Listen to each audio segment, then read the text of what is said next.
शिव चरणों में ध्यान अपना दीजिए।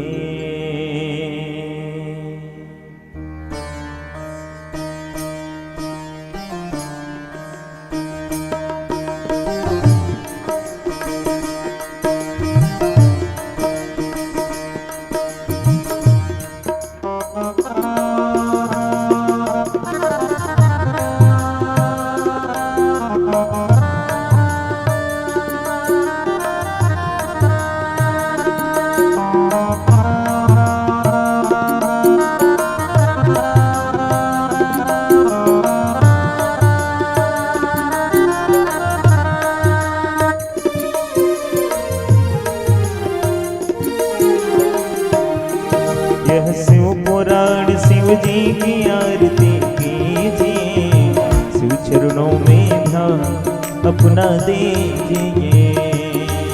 यह शिव पुराण शिव जी की आरती कीजिए, शिव चरणों में ध्यान अपना दीजिए। ये महाग्रंथ है शिव पुराण, सन्मार्ग दिखाने वाला, सब बिगड़ी बनाने वाला। शिव पुराण है महाग्रंथ, सन्मार्ग बताने वाला, बिगड़ी को बनाने वाला।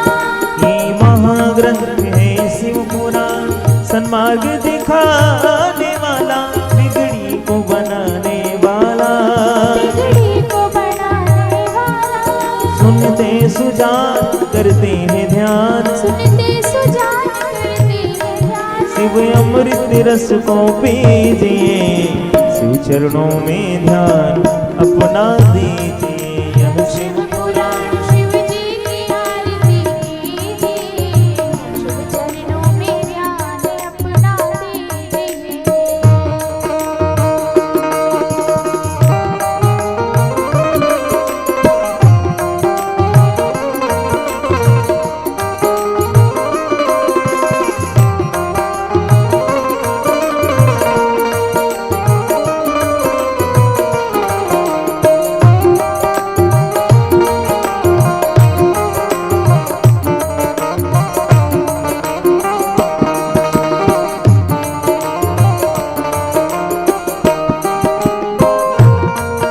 झांकी अनोख कल्याण रूप, सबके मन को ये भाए, ये मन मंदिर बस जाए। ये अनूप कल्याण रूप, सबके मन को ये भाए, ये मन मंदिर बस जाए। झांकी अनोख कल्याण रूप, सबके मन को ये भाए, ये मन मंदिर बस जाए। मंदिर बस जाए। शिव ध्यान लगा मन शिव में लगा, सब ध्यान लगा मन शिव में लगा। तन मन धन अर्पण कीजिए, शिव चरणों में ध्यान अपना दीजिए। यह शिव पुराण शिव जी की आरती कीजिए, शिव चरणों में ध्यान अपना दीजिए।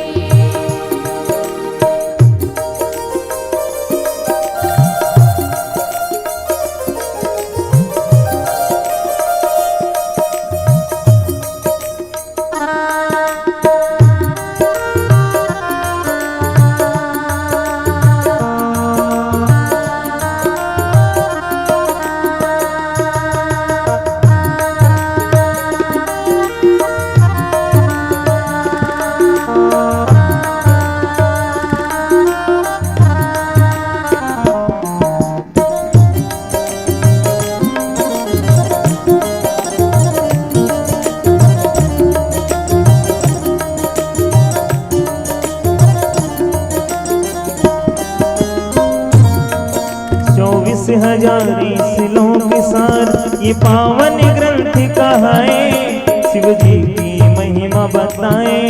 24,000 है श्लोक सारे, पावन ग्रंथ कहाए, शिव जी की महिमा बताए। 24,000 है श्लोक सार, ये पावन ग्रंथ कहाए, शिव जी की महिमा बताए। हो जा तुम मीत विषयों को जीत, हो जा तुम मीत विषयों को जीत, मन कामना फल सब लीजिए, शिव चरणों में ध्यान अपना दीजिए। यह शिव पुराण शिव जी की आरती कीजिए, शिव चरणों में ध्यान अपना दीजिए। यह शिव पुराण शिव जी की आरती कीजिए, शिव चरणों में ध्यान अपना दीजिए।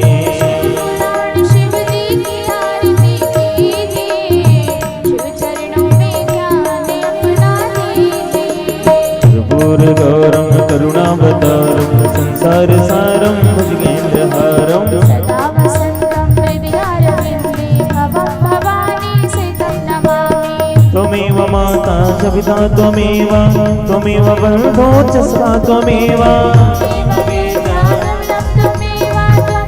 सर्वं त्वमेव देव। यह शिव पुराण शिव जी की आरती कीजिए, शिव चरणों में ध्यान अपना दीजिए। यह शिव पुराण शिव जी की आरती कीजिए, शिव चरणों में ध्यान अपना दीजिए। शिव चरणों में ध्यान अपना दीजिए। शिव चरणों में ध्यान अपना दीजिए। जलेन शीतलीकरणं पुष्पै देवाभिवन्दनं आरुह्याते आत्माभिवन्दनं मन्त्रपुष्पाञ्जलिः।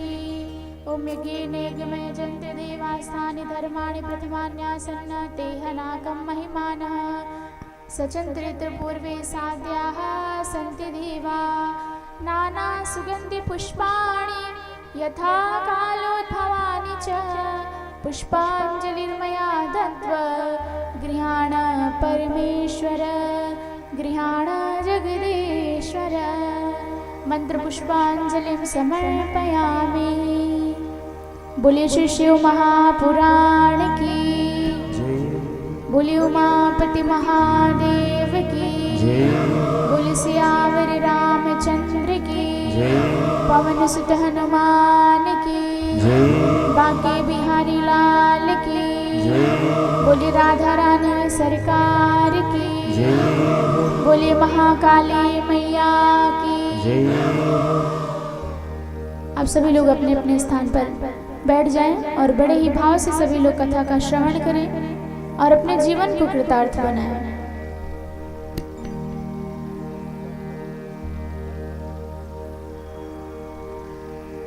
श्री राधे श्री राधे श्री राधे श्री राधे श्री राधे श्री राधे श्री राधे।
श्री गणेशाय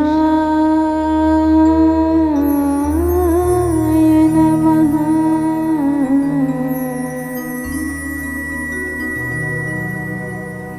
श्री सरस्वत्यै नमः। श्री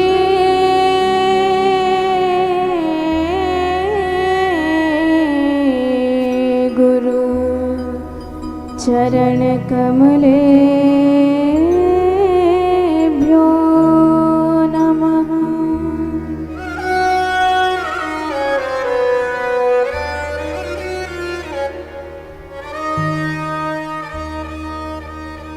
नमः परमहंसास्वादित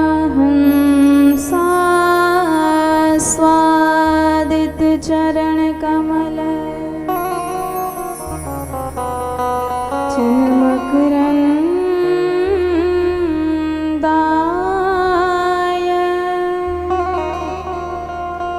भक्त जनमानस निवासाय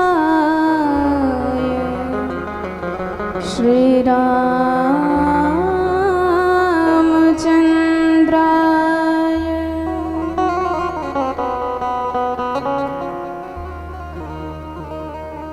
ध्येयं सदा परिभवग्नमभीष्टदोहम् तीर्थास्पदं शिवविरञ्चनुतं शरणयम्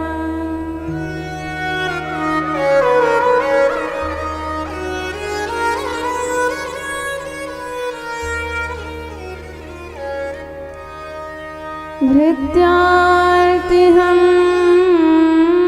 प्रणतपाल भवाब्धिपोतं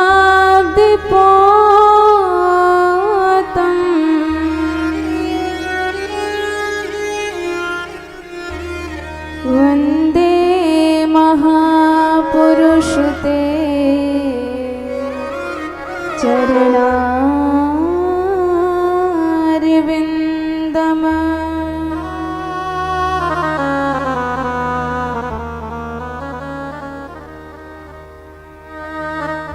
वंशे विभूषित करा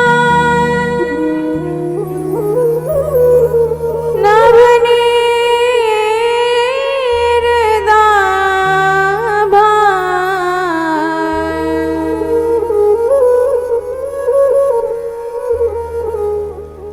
पीताम्बरा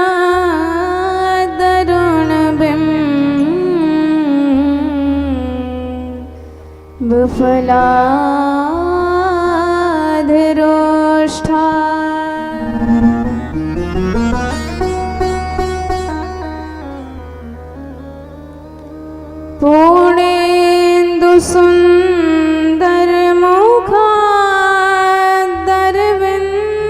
पूर्णेन्दुसुन्दरमुखादरविन्दनेत्रा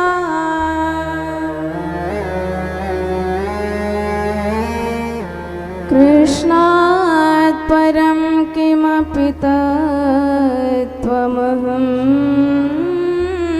न जाने।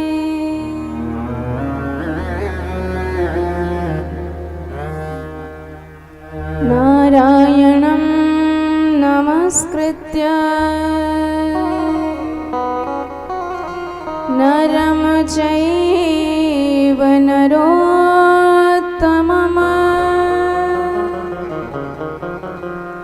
देवीं सरस्वतीं व्यासं ततो जयमुदीरये।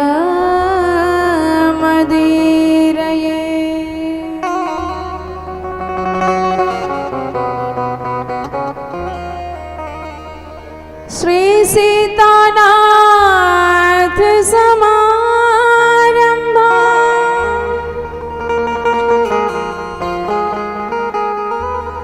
श्री रामानंदार्य मध्यमा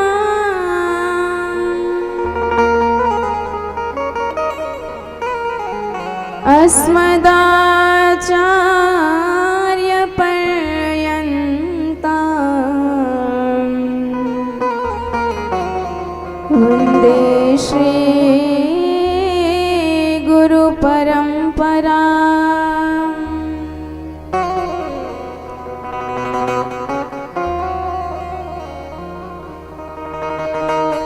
दिव्यं दिव्यकथाकारम्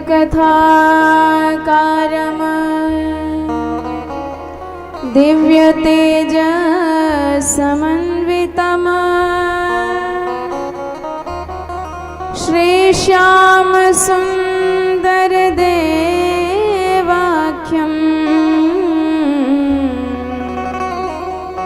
सद्गुरुं प्रणमाम्यहम्।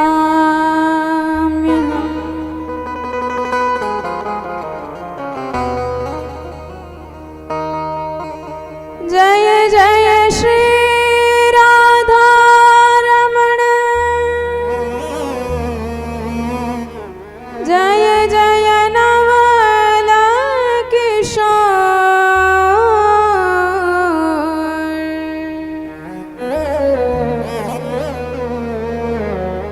जय गोपी चित जोर प्रभु,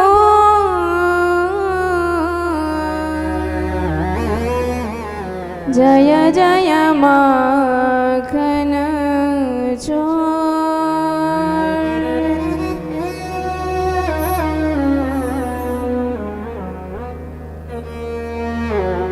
बोल भक्तवत्सल भगवान की, श्री सीताराम भगवान की, गौरी शंकर भगवान की जय हो, सद्गुरुदेव भगवान की जय हो, बोल हनुमान जी महाराज की जय हो, महाकाली मैया की जय हो। आइए बड़े भाव से आज पंचम दिवस की कथा में प्रवेश करने से पूर्व भगवान श्री महादेव के पावन चरणार बिंदु में श्री शिवाष्टक के माध्यम से अपने मन पुष्पों को समर्पित करें, भगवत कृपा को जीवन में उतारें और उन्हीं की प्रेरणा से हम सब कथा में प्रवेश करेंगे। बोलो शंकर भगवान की जय हो। प्रभुं प्राणनाथं विभुं विश्वनाथं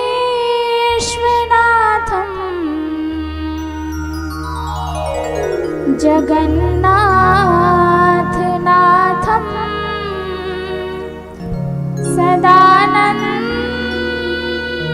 सदानन्दभाजं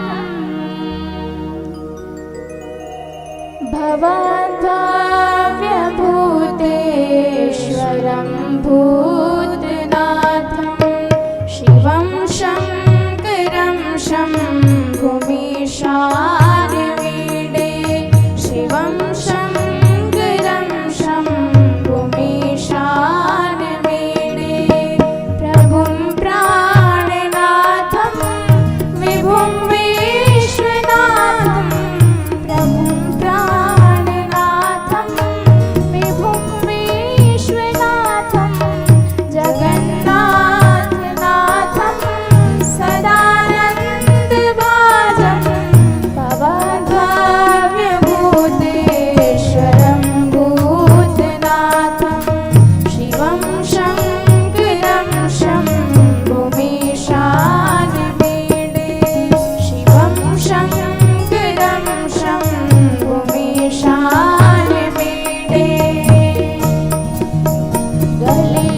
गलिरुण्डमालं तनौ सर्पजालं महाकालकालं गणेशादिपालं जटाजूटगङ्गोत्तरङ्गैर्विशालं शिवं शङ्करं शम्भुमीशानमीडे।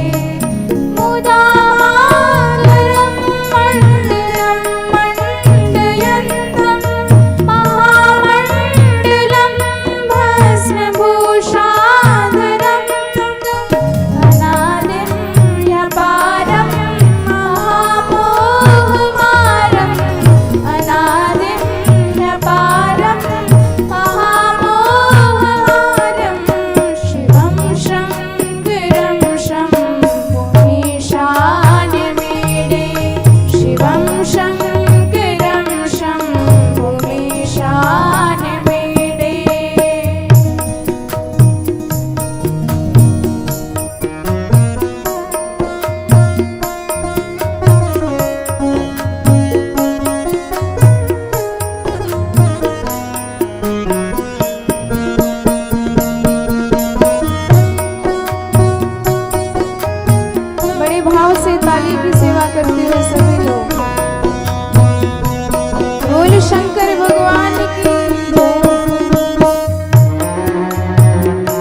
बोले शंकर भगवान की जय हो।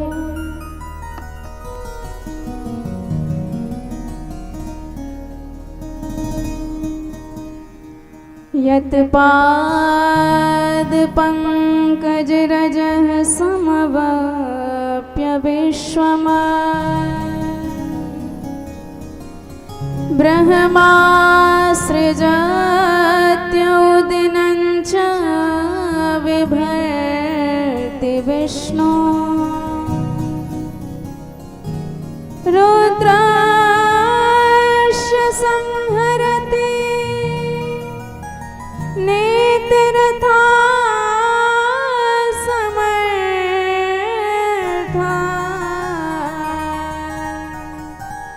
तस्मै नमोस्तु सततम्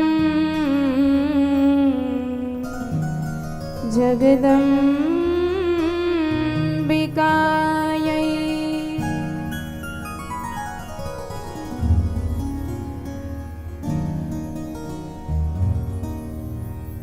परम मंगलमय भगवत शिव विग्रह स्वरूप लोक कल्याणकारिणी मंगलकारिणी श्रीव शिव महापुराण कथा मंदाकिनी में अवगाहन करने से पूर्व अनंत कोटि ब्रह्मांड नायक परब्रह्म परमात्मा जगदीश्वर जगन्नाथ अकारण करुण करुणा वरुणालय भक्त वांछा कल्पतरु दीन बंधु दीनानाथ सच्चिदानंद विग्रह निर्गुण निराकार निर्विशेष निरुपाधिक निरुपम कंदर्प दर्प दलन पटियान जटा मुकुट चंद्रशेखर महाकाल मृत्युंजय गंगाधर त्रिपुंड्रधारी त्रिशूलधारी काशीपति कर्पूर गौर करुणावतार भगवान श्री गौरी शंकर युगल सरकार के चरणार विंदों में बारंबार प्रणति एवं आज की इस मंगलमयी कथा में प्रवेश कर अपने जीवन को परम धन्य व कृतार्थ बना रहे हैं हमारे परम सौभाग्यशाली यजमान परिकर सन्मुख सब उपस्थित समस्त विभूतियों को बारंबार सप्रेम जय जय सिया राम जय जय श्री राधे।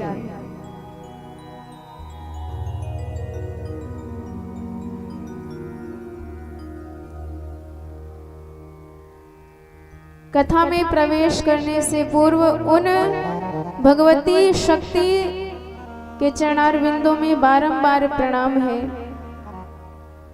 जो सारे जगत के पालन पोषण संहरण का कारण बनती है।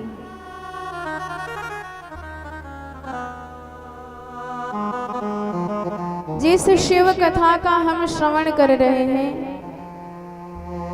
भगवान शिव की उन्हीं अर्धांगिनी प्राण प्रिया शक्ति जो सारे जगत के सृजन संहरण पालन पोषण में कारणभूता होती है। बिना शक्ति के साक्षात शिव भी अधूरे हैं। शक्ति रहित शिव शव के समान कहे गए हैं। तो शिव तो करते दिखाई देते हैं सारे जगत में उन्हें कर्ता माना जाता है पर कर्ता के पीछे क्या शक्ति है कौन सी पावर है उन्हीं शक्ति की हम सब चरण शरण ग्रहण करते हैं। बिना शक्ति के कोई शक्तिमान नहीं कहलाता।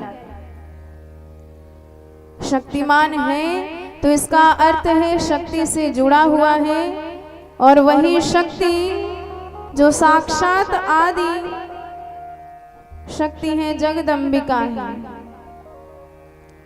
यत पाद पंकज रजः समवाप्य विश्वम् जिन किशोरी जी की जिन परम शक्ति की कृपा प्राप्त करके ब्रह्मा जी संपूर्ण जगत की रचना करते हैं और उन्हीं शक्ति का आश्रय प्राप्त करके नारायण प्रभु में संपूर्ण जगत के पालन पोषण करने की सामर्थ्य क्षमता आती है। सारे जगत का पालन पोषण करते हैं हमारे नारायण प्रभु, केवल उन्हीं भगवती शक्ति की चरण रज्जे का आश्रय प्राप्त करके।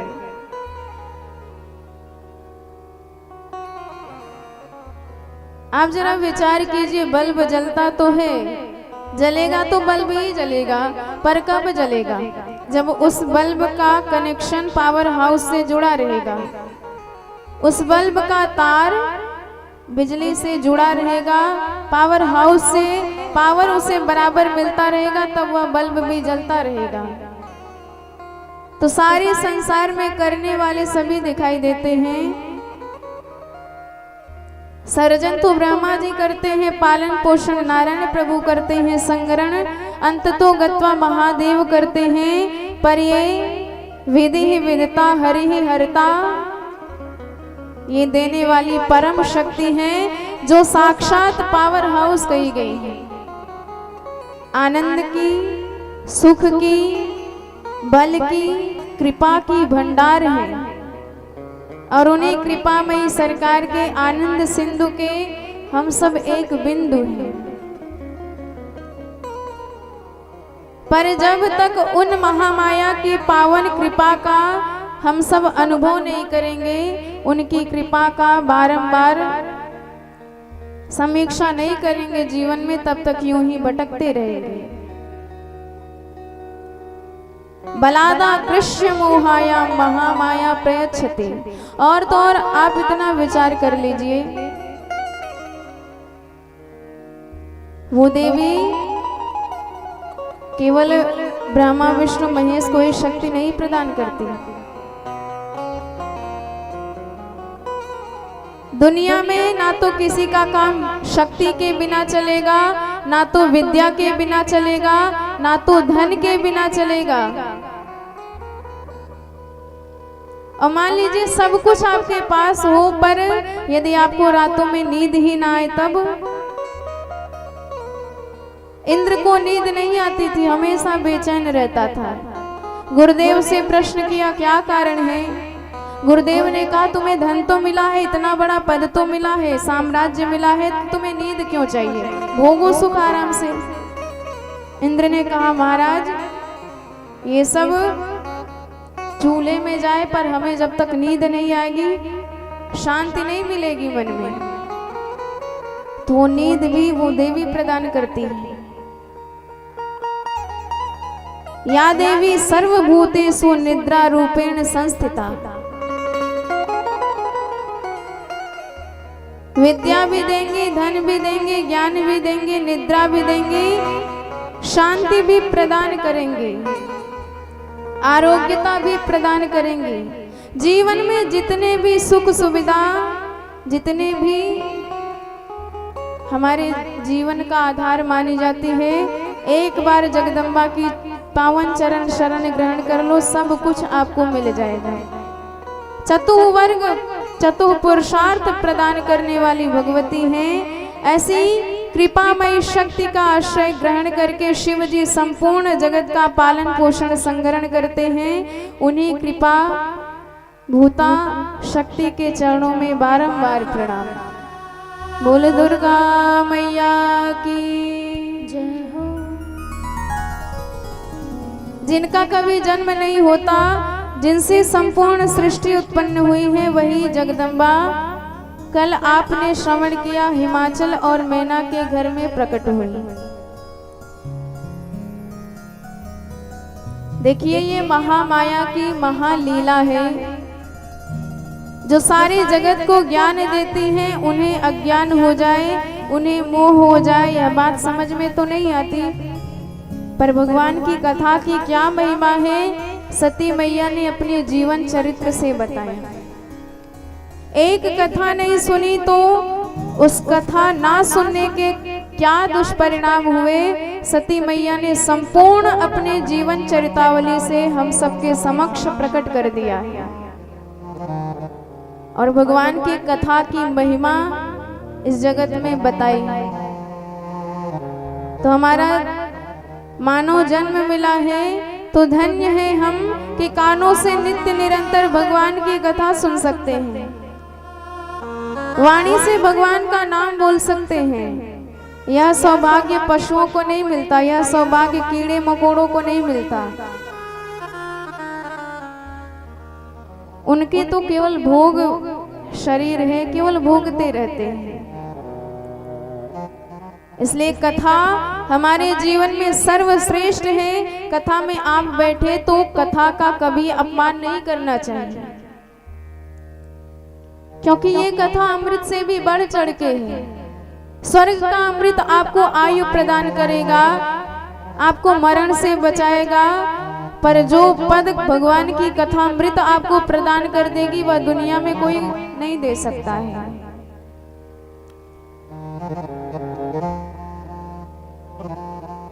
नामृतम पिबतम लोके मुक्तिम क्वापि सभाजते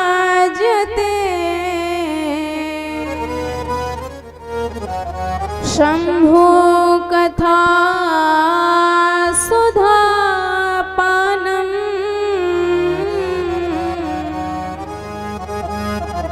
प्रत्यक्षं मुक्तिदायकम्।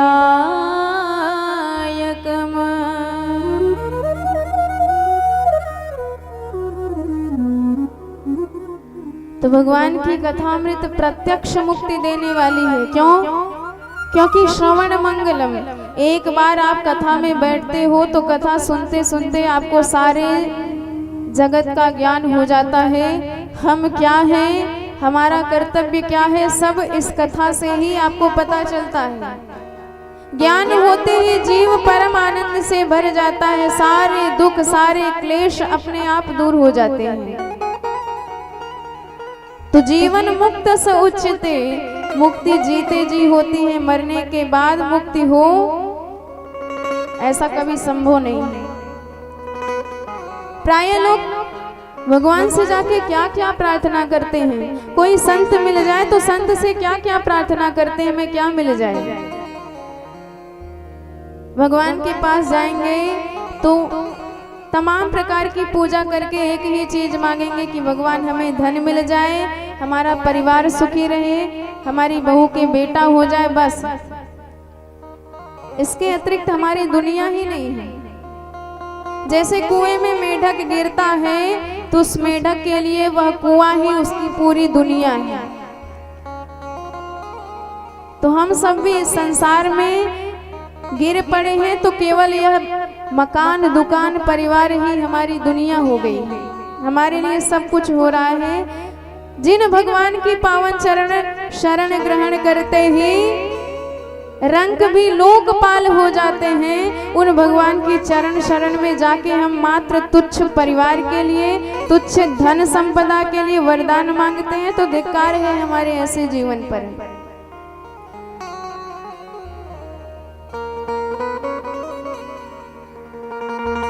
अरे वो विश्वनाथ हैं, क्या नहीं दे सकते हैं आपको।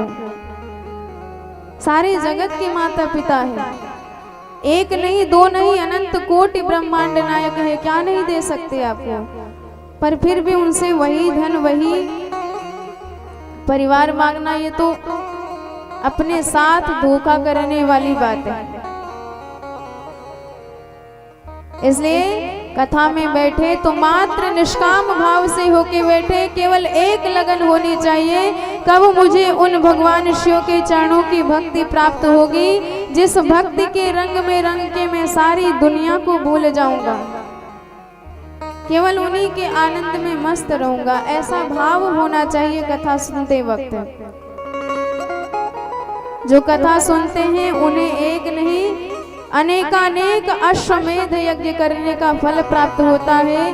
वह मोक्ष के अधिकारी हो जाते हैं, परम पद के अधिकारी हो जाते हैं। सौभाग्य है हमारा कि हम इस धरती के वासी हुए हैं, नहीं तो बड़े बड़े देवता, बड़े बड़े ब्रह्मादिक अन्य श्रेष्ठ जन भगवान की कथा के लिए तरसते रहते हैं, क्योंकि बड़े बड़े धामों में भगवान की कथा नहीं मिलती, वहां तो केवल भगवान का दर्शन मिलता है।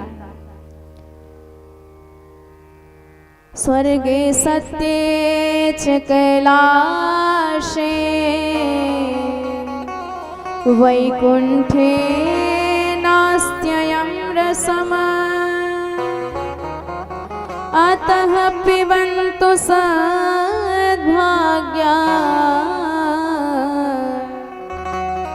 मामुञ्चत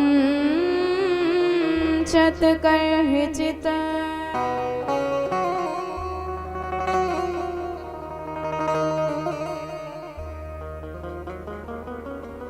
इसलिए हमारे जीवन का परम लक्ष्य होना चाहिए। आप एक बार विचार कर लीजिए, भगवान का कथामृत और स्वर्ग के अमृत में क्या अंतर है। एक तरफ स्वर्ग का अमृत उन्हें पिलाया जाएगा जो बड़े बड़े पुण्य करके स्वर्ग में पहुंचेंगे, वो अमृत पीते हैं।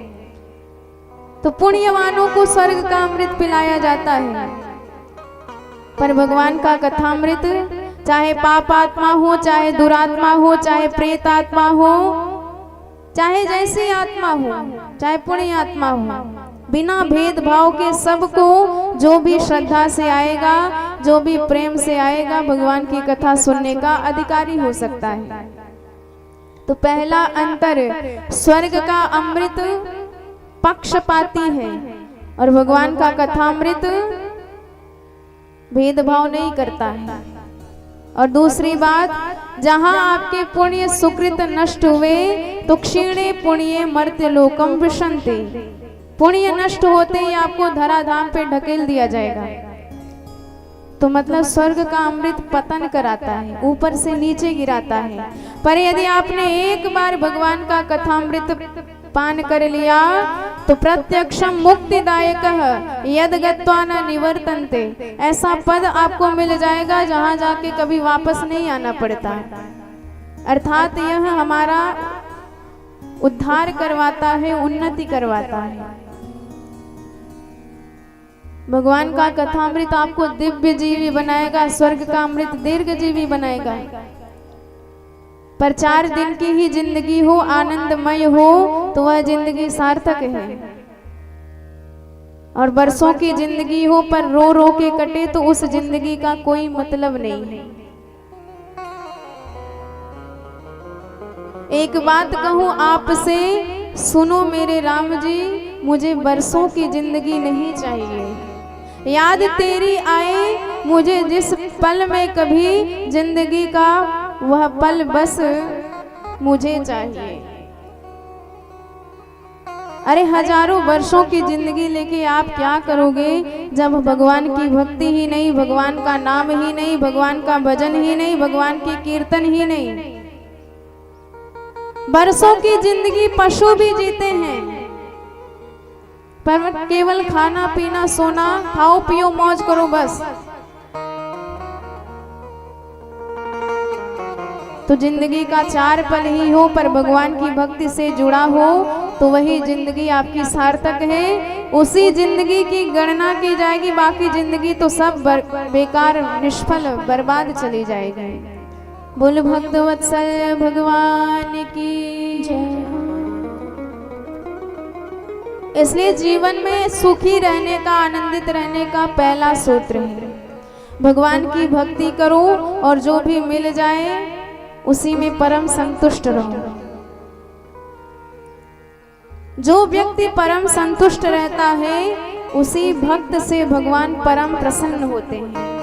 और यदि आपकी तृष्णा कभी समाप्त नहीं हो रही है, ये मिल जाए तो सुखी हो जाऊं, वो मिल जाए तो सुखी हो जाऊं, तो फिर आप भगवत कृपा के कभी अधिकारी नहीं हो सकते हैं। ऐसे निष्काम भक्त से भगवान इतना प्रेम करते हैं, जो भक्त भगवान के शिवालय में जाके मात्र भक्ति मांगता है, बाकी सारे दुख जीवन में आते रहे, जैसे हैं वैसे रहे। एक भक्त तो कहता है, सरकार आप हमें जहां रख दोगे, जैसे रख दोगे, जो दे दोगे, जितना समझ के आप हमें प्रदान कर दोगे, वही हमारे लिए सब कुछ है। बाकी जीवन में हमें और कुछ नहीं चाहिए, केवल आपकी भक्ति करते रहें, जीवन इतना ही हमारे लिए काफी है।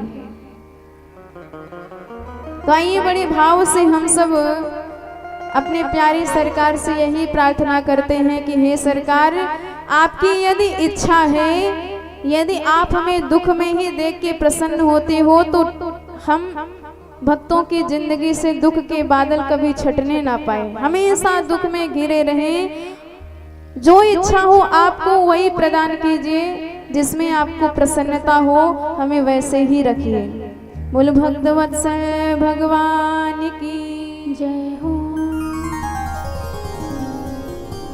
जहाँ नाथ रख दोगे, जहाँ नाथ रख दोगे, वहीं मैं रहूँगा। जहाँ ले चलोगे वहीं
बोले शंकर भगवान की जय।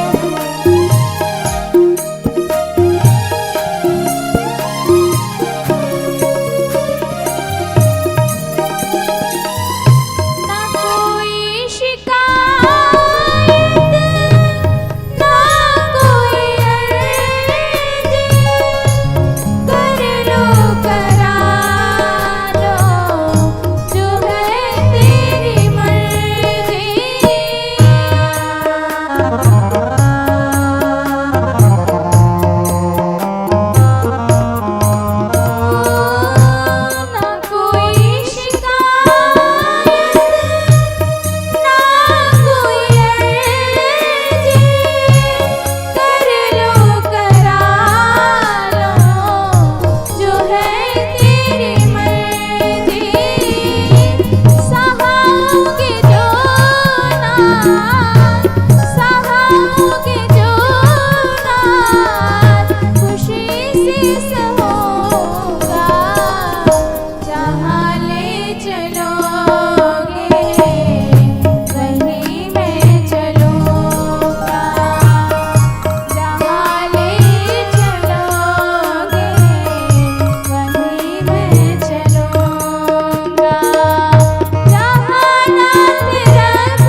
बोले शंकर भगवान की जय हो।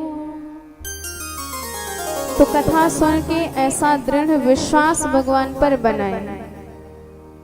उसी कथा की महिमा को हमारी भगवती शक्ति ने सती के रूप में प्रकट किया और अब की बार हिमाचल के घर में कन्या बनके अवतरित हुई।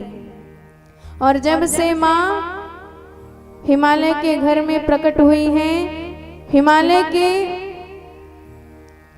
घाटियों में तमाम प्रकार के रत्न प्रकट होने लगे, क्योंकि साक्षात जगत की माता आज पधारी है एक बालिका के रूप में। तो इतना आनंद हिमवान के घर कि कोई वर्णन नहीं कर सकता है।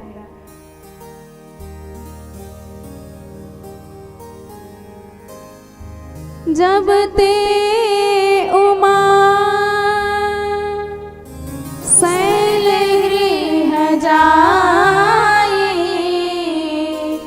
सकल सिद्धि संपत्ति तह छाई, सकल सिद्धि संपत्ति तह छाई। जब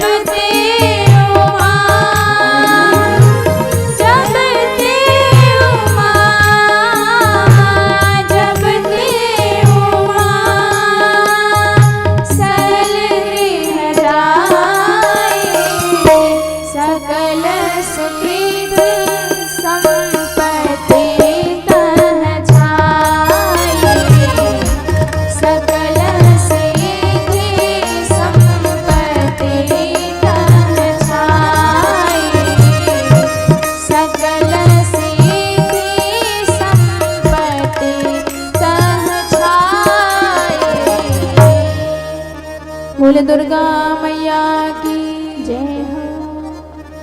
आनंद ही आनंद चारों तरफ। और जैसे ही नारद जी को पता चला कि साक्षात जगदम्बा का अवतार हुआ है, तो कौतक ही गिर गए सिधाए। हिमाचल के घर नारद जी पधारे और जैसे ही नारद जी आए तो संत आए हैं। बड़े सौभाग्य से संत का दर्शन होता है। और यदि गृहस्थियों के घर संत आ जाएं, ब्राह्मण आ जाएं, तो समझिए साक्षात भगवान ही आए हैं और उनका सत्कार सम्मान भगवान की ही तरह करना चाहिए। और जो घर में आए हुए संतों को क्रोध भरी दृष्टि से देखते हैं, फिर उन्हें वज्र तुंड नरक में डाला जाता है, जहाँ गीध इनकी आंखें नोच नोच के खा जाते हैं। इसलिए बिनु हरि कृपा मिले नहीं संता, बिना भगवान की कृपा से संत आपके घर आ ही नहीं सकते हैं। साक्षात भगवान जब कृपा दृष्टि करते हैं तभी संत आपके घर पधारते हैं। तो आज जैसे नारद जी आए तो हिमवान और मैना मैया बड़े भाव से चरणों में प्रणाम करके विधिवत चरण पूजा करके आसन प्रदान करते हैं। और पूजा करने के बाद अपनी छोटी सी दुलारी सी लाडली सी कन्या को महाराज के चरणों में प्रणाम करवाते हैं और कहते हैं कि ये हमारी बिटिया है, आप भविष्य देख सकते हो, त्रिकालदर्शी हो, इसलिए मेरी कन्या के हाथ देख करके इसमें क्या अच्छी बुरी रेखाएं हैं सबका विवेचन करिए। मत्सुता जातकं ब्रह्मन् गुण दोष समुद्भवा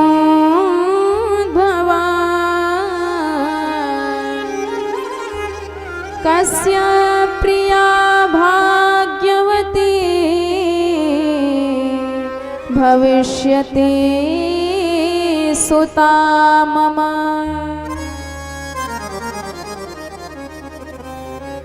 अच्छा, हर माता पिता को अपने बच्चे के भविष्य के बारे में कुछ ज्यादा ही टेंशन रहती है, दिन रात परेशान रहते हैं।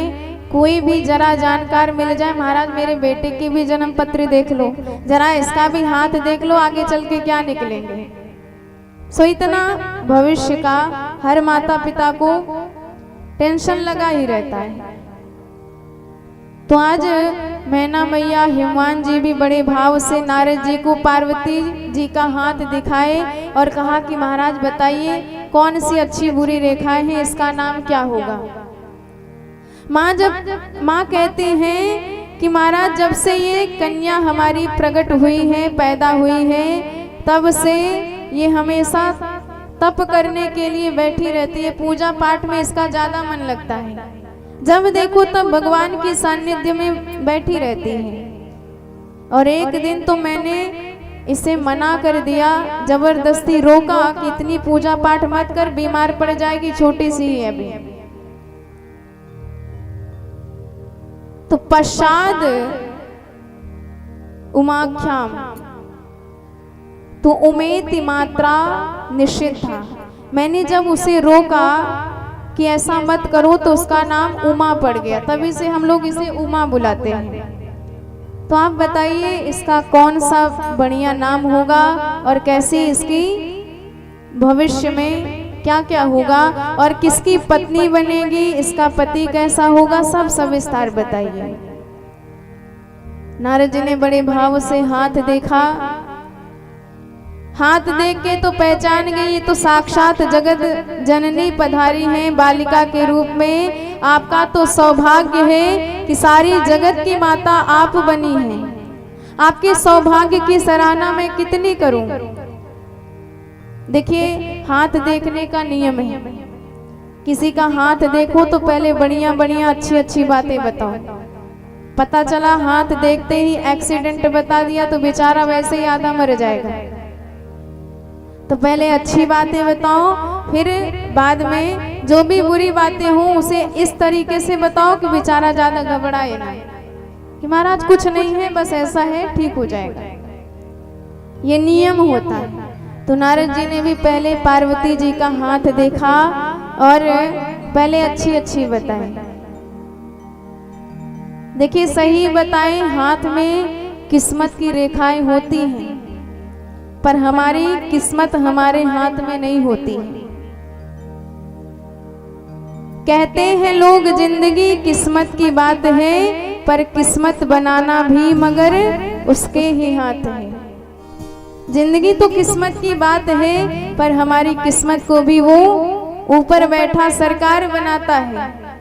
यदि वो प्रसन्न हो गया तो हमारी किस्मत चमका देगा, यदि वो नाराज हो गया तो किस्मत आपकी चाहे जितना प्रयास करो किस्मत बुरी हो जाएगी, खराब हो जाएगी। एक दिन कहने लगा वो हाथ लेके हाथ में किस्मत लिखी, किस्मत नहीं पर हाथ में। किस्मत की रेखाएं हाथ में तो बनी हैं, पर हमारे हाथ में हमारी किस्मत नहीं है। किस्मत तो भगवान के हाथ में है।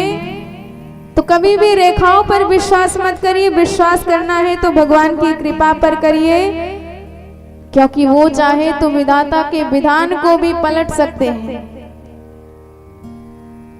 प्रहलाद जी पर संकट आया तो विधि के विधान को पलट दिया भगवान ने।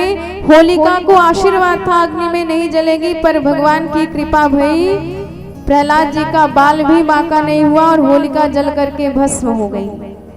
तो ये हमारे भगवान की कृपालुता है, दयालुता है। वो चाहे तो कुछ भी कर सकते हैं। नारद जी ने पार्वती जी की हस्त रेखा देखी और कहने लगे, माँ आपके घर तो साक्षात जगत जननी पधारी है। सुंदर सहज सुशील सयानी, नाम उमा अंबिका भवानी। इनका कई नाम होगा, सारे जगत में पूजनीय होंगी, परम रूपवती होंगी, परम सरल होंगी, कृपामयी होंगी। लोग इन्हें उमा के नाम से, जगदम्बा के नाम से, पार्वती के नाम से अनेक नाम नारद जी ने बता दिया। और होई संतत पिय ही प्यारी। माँ इनका विवाह जहाँ भी होगा, ये विवाह करके जहाँ भी जाएंगी अपने पतिदेव की बड़ी दुलारी होंगी, बड़ी लाडली होंगी, हृदय की प्यारी होंगी।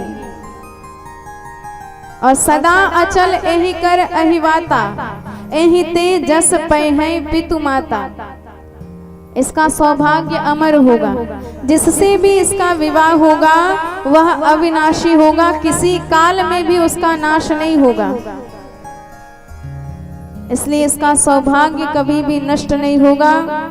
और तो और इतनी जबरदस्त पतिव्रता होगी कि लोग जो कोई चीज श्रेष्ठ होती है फिर उसी चीज की दुहाई देते हैं। तो माँ इतनी जबरदस्त पतिव्रता होगी आपकी कन्या कि सारी पतिव्रताएं इसी का नाम स्मरण करके अपने पातिव्रत धर्म को परिपूर्ण करेंगी, संभाल कर बचा कर रखेंगी। यही पूजत कछु दुर्लभ नहीं। एक बार इनके चरणों में प्रणाम कर लो तो धर्म अर्थ काम मोक्ष सब कुछ प्रदान करने वाली हैं। मान लीजिए साक्षात शक्ति ही आपके घर पधारी है, सिद्धि ही आपके घर पधारी है, साक्षात कल्प वृक्ष ही है। जैसे कल्प वृक्ष के नीचे बैठ जाओ तो जो इच्छा करोगे सब आपको प्रकट करके दे देगी। ऐसे ही इनके चरणों में प्रणाम करके भक्त जो भी मनोकामना प्रकट करेगा, जो भी हृदय की इच्छा रखेगा, भगवती जगदम्बा उन सारी मनोकामना को, सारी इच्छाओं को परिपूर्ण करने वाली होंगी। बोले दुर्गा मैया की जय हो। नारद जी ने पार्वती नाम से जगत जननी को आज पुकारा, तो पार्वती नाम माँ का प्रसिद्ध हो गया।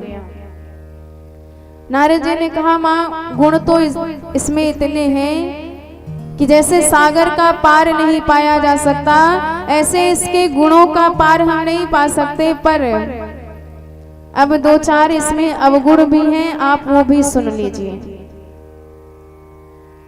जब अवगुणों की बात कही तो माता पिता का हृदय धड़कने लगा। हर माता पिता का जीवन ऐसा ही होता है, जब संतान पर विपत्ति की बात भी सुन लेते हैं तो चिंताग्रस्त हो जाते हैं, क्योंकि जिस संतान को अपने हृदय से प्रकट किया है, जो हृदय का टुकड़ा है, उस पर जब संकट आता है तो माता पिता अपने आप व्यथित हो जाते हैं बिना कहे सुने। बताइए इनसे बड़ा हमारे जीवन में कौन भगवान होगा।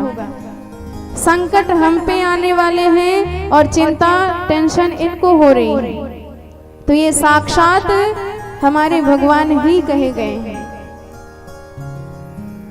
मैना मैया बड़ी घबराई, कहने लगी नारद जी बताइए कौन सा अवगुण पार्वती के भाग्य में है, कौन सा दोष है। तो इस पर नारद जी कहते हैं कि माँ सब कुछ तो ठीक है, पर इसका जिससे विवाह होगा, इसका वर, इसका पति अत्यंत ही विचित्र होगा। एक भी लक्षण ठीक ढंग के उसमें नहीं होंगे। कैसा होगा इसका वर? अगुण अमान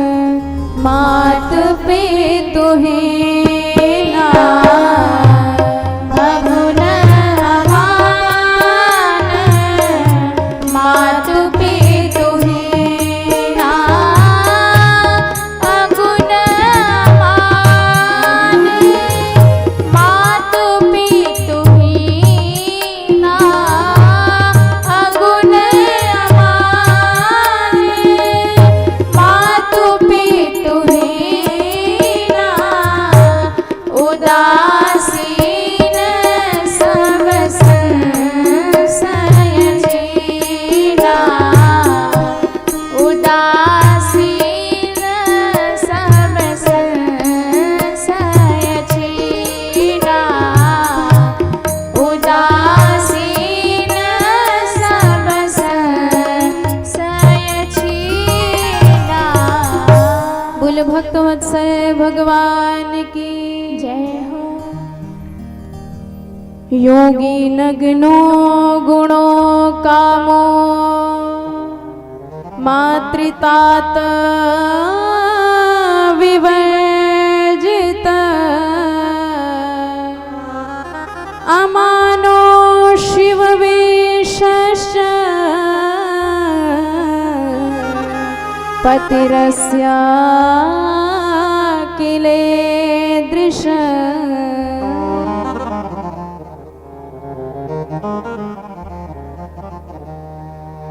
तो नारद जी बताते हैं माँ इसका वर कैसा होगा अगुण है, उसमें एक भी बढ़िया ढंग के गुण नहीं होंगे, गुणों से रहित होगा। और अमान, मान सम्मान का, मान अपमान का कोई फर्क ही नहीं पड़ेगा। कोई 2-4 माला पहना दे, सम्मान कर दे, सिंहासन पर बिठा दे, कोई फर्क नहीं, सब बराबर। और कोई 2-4 गाली दे के डांट के भगा दे, फिर भी कोई फर्क नहीं, उसमें भी वही उतनी प्रसन्नता, उतना ही आनंद। तो मान अपमान से परे होगा। मातु पितु हीना, माँ उसका कौन माता कौन पिता होंगे इस बात का कोई पता ही नहीं होगा, उसके खानदान का ठिकाना ही नहीं होगा। उदासीन सब संशयहीना, सारे जगत से उदासीन रहने वाला होगा, दुनिया से तटस्थ रहने वाला होगा, दुख में ना घबराएगा, सुख में ना प्रसन्नता से भर जाएगा, सुख दुख में समान रहेगा, संत जैसी इसकी गति होगी। सुख संशयहीना, उसमें कोई भ्रम नहीं होगी, कोई भेद नहीं होगी, कोई अपावन कोई पावन नहीं, कोई नीच कोई ऊंच नहीं, कोई भ्रम कोई संदेह नहीं, सारे विकारों से रहित।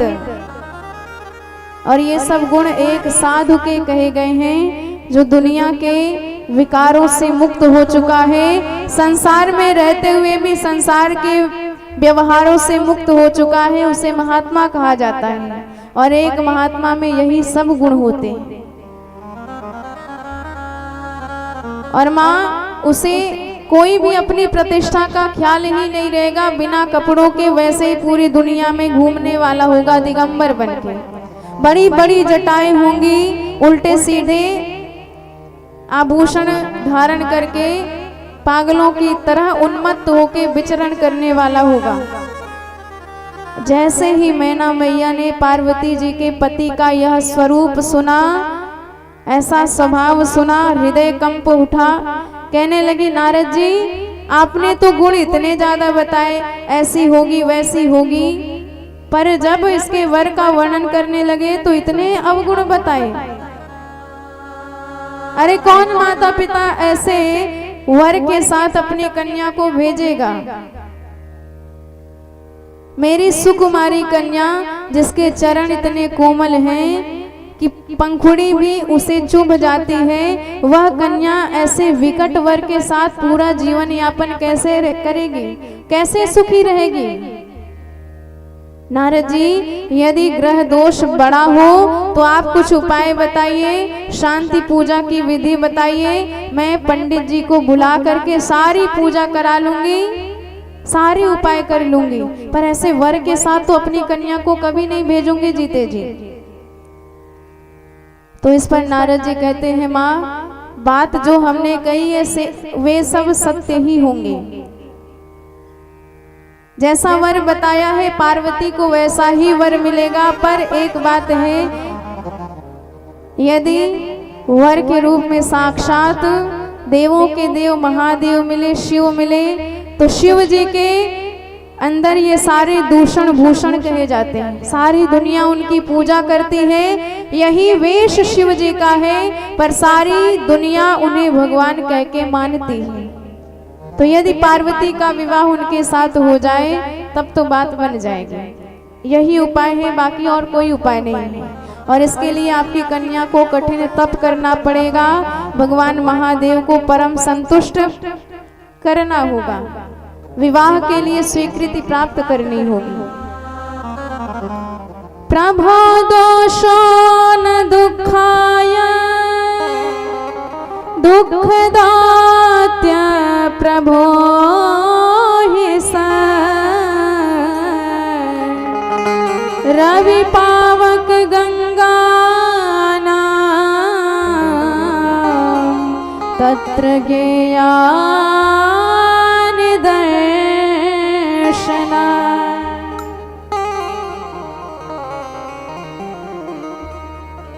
तो जो समर्थशाली होते हैं उनमें कोई दोष नहीं लगता है, पर जो असमर्थ होते हैं उनमें तुरंत दोष लग जाता है। जैसे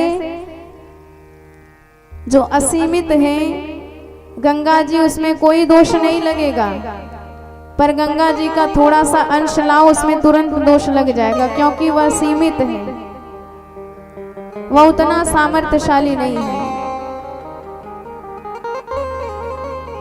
समर्थ को नहीं दोष गोसाई, समर्थ को नहीं दोष गोसाई, रवि पावक सुरसरी की नाई, रवि पावक सुरसरी की नाई, समरथ को नहीं दोष गोसाई, रवि पावक सुरसरी की नाई।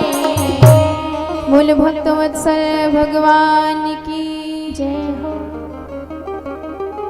दोष कैसे नहीं लगता? मान लीजिए आप गंगा जी में स्नान करने गए, कुंभ मेले में, और बढ़िया त्रिवेणी में स्नान किया, संगम में स्नान करते वक्त आपका मन आया कि यहाँ से थोड़ा सा पवित्र जल गंगा जी का लेके चलेंगे और उसी जल से ठाकुर जी की विधिवत सेवा करेंगे। तो एक कमंडल में आपने जल भरा और ले करके घर आए, ताला लगा था तो आपने वह पात्र नीचे रख दिया और उल्टा हो करके ताला खोलने लगे, दरवाजा खोलने लगे, और उसी वक्त कोई कुत्ता आया और उस जल में मुंह डाल दिया और लप लप करके सब जल पी गया। और आपने देखा तो तुरंत आपका मन उदास हो गया, खिन्न हो गया। आपने कहा ये जल तो अशुद्ध हो गया, इस जल से अब ठाकुर जी की सेवा कैसे करेंगे, सब बर्बाद हो गया। इस कुत्ते ने सब बंटा धार कर दिया। तो क्यों भाई, ये गंगा जी जो सबको पावन करती हैं, जिनका नाम स्मरण करते ही मुक्त हो जाता है व्यक्ति, गंगा तव संस्मरणात् मुक्ति ही, वही गंगा जी तो है। और कुत्ते ने मुंह डाल दिया तो अशुद्ध हो गया, अपवित्र हो गया, क्या कारण है? वहीं आप त्रिवेणी में स्नान करते रहो, गंगा जी में स्नान करते रहो, स्नान करते करते बगल में पूरा कुत्ता ही डूब जाए तो आप बुरा नहीं मानोगे। गंगा जी अपवित्र नहीं है, गंगा जी अब भी परम पवित्र हैं। हर हर गंगे कह के बड़े प्रेम से स्नान करोगे। अब चाहे तो बगल में कोई मुर्दा ही तैरता हुआ चला जाए, फिर भी गंगा जी आपके लिए पवित्र ही रहेंगी, पूजनीय ही रहेंगी। क्यों ऐसा है? क्योंकि वह गंगा जी अनंत है, वह गंगा जी असीमित है। उन गंगा जी में अनंत गुना पाप भस्म करने की ताकत है। उन गंगा जी को अंशी कहा जाएगा, और जो गंगा जी आप लेके आए हो वह गंगा जी अंश है, उसकी सीमा है, उसे आप अपने हाथ में रख सकते हो, देख सकते हो। तो अंशी में कोई दोष नहीं लगता, अंश में तुरंत दोष लग जाता है। तो हमारे महादेव क्या है? हमारे महादेव ईश्वर हैं। हमारे महादेव सारे जगत के नाथ विश्वनाथ हैं, सारे ब्रह्मांड के मालिक हैं, इसलिए उनमें कोई दोष नहीं लगता। और हम जीव उन्हीं की एक अंश हैं, तो हमें तुरंत दोष लग सकता है। भगवान सब कुछ कर सकने में समर्थ हैं, हम प्रश्न नहीं खड़े कर सकते, पर हम उतना ही कर सकने में समर्थ हैं जो नियम, जो कानून भगवान ने हमारे लिए बनाए हैं। और यदि नियम कानून नहीं मानोगे तो फिर क्या विडंबना होगी, आप ही जानो। कई लोग भगवान कृष्ण का चरित्र सुन के कहते हैं भाई कृष्ण भगवान के अंश हम भी हैं, हम भी भगवान की संतान हैं, तो जो उन्होंने किया है हम भी वही करेंगे, हम क्यों पीछे रहें।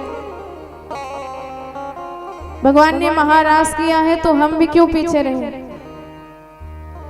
भगवान ने चीर हरण किया है और यही कुतर्क लगा के आप चले जाओ। और भगवान तो समर्थ हैं, किसी का चीर चुराते हैं तो किसी का चीर अनंत गुना बढ़ा भी देते हैं। और यदि आप भी अपने आप को भगवान मानते हो तो किसी का दुपट्टा छू के भी देख लेना, जहां से भगवान प्रकट हुए हैं वहीं पहुंचा दिए जाओगे।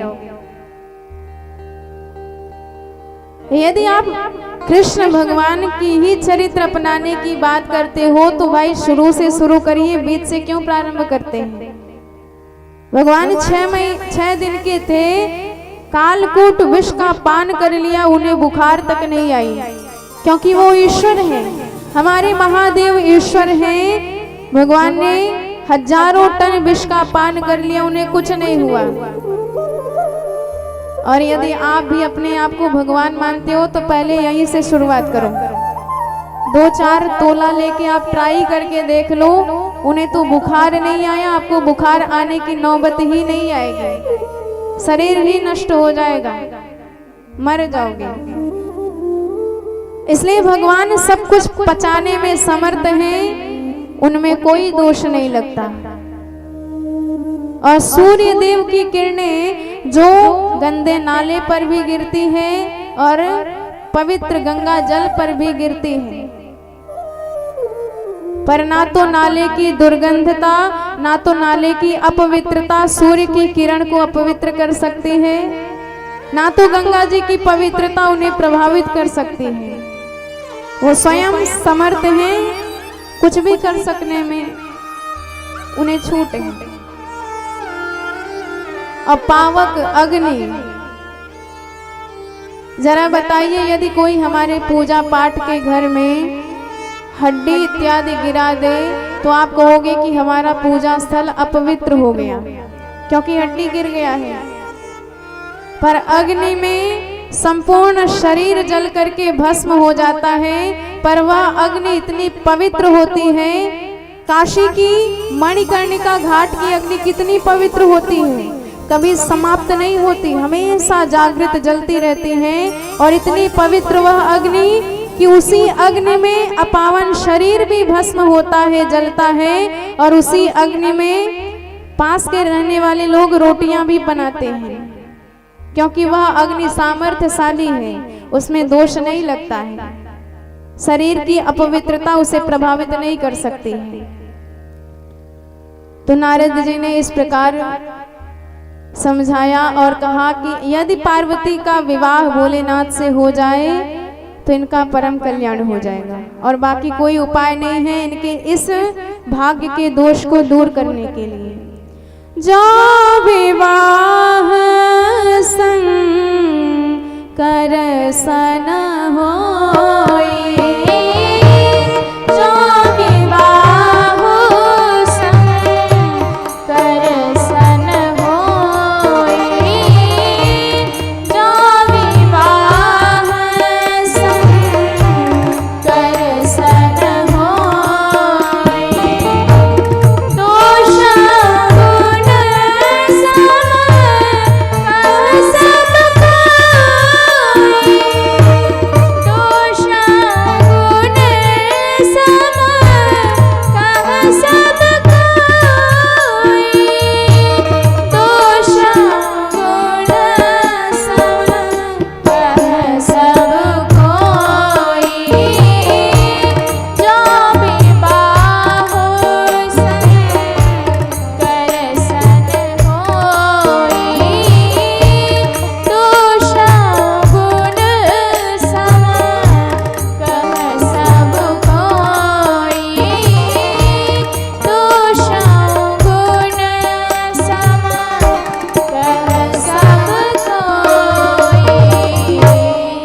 शंकर भगवान की जय हो। नारद जी ने बताया कि ये सदा सदा की भोलेनाथ की अर्धांगिनी है, और जितना प्रेम भोलेनाथ इनसे करते हैं उतना प्रेम ये भी उनसे करती हैं, और उस प्रेम की कोई सानी नहीं है।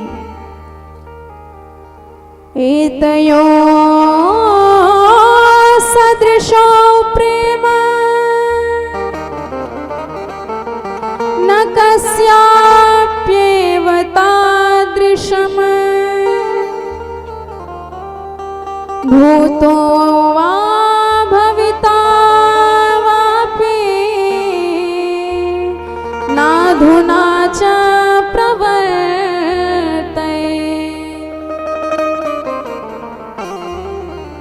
हमारे नारद जी कहते हैं, माँ मैं एक बात दावे के साथ कहता हूँ, गौरी शंकर का जो आपस का प्रेम है, भूतो ना भविता वापी, ऐसा प्रेम ना तो जगत में कभी हुआ है ना तो आगे होगा। ना धुना च प्रवर्तय, इसलिए गौरी शंकर का प्रेम अमर है। तो यदि ये भोलेनाथ को प्रसन्न करते हैं, शंभो चित्तम वशे जैसा, तो इनका परम कल्याण हो जाएगा। नारद जी तो चले गए और मन ही मन पार्वती मैया ने मान लिया कि भोलेनाथ को पा करके ही दम लूंगी। पर मैना मैया हिमाचल जी तो तैयार ही नहीं थे अपनी लाडली कन्या को वन तपस्या के लिए भेजने को, क्योंकि जानते हैं कितनी सुकुमारी, कितनी कोमल गात्र हमारी कन्या है, दुलारी है। तो एक दिन पार्वती जी ने मैना माँ को अपने स्वप्न के बारे में सुनाया कि आज मैंने एक स्वप्न देखा है जिसमें गौरांग ब्राह्मण ने आके मुझे एक आदेश दिया है। विप्रश्चैव तपस्वी सदयम प्रेम पूर्वकम उपादिदेश सुतपा कर्तुः मातः शिवस्य वै।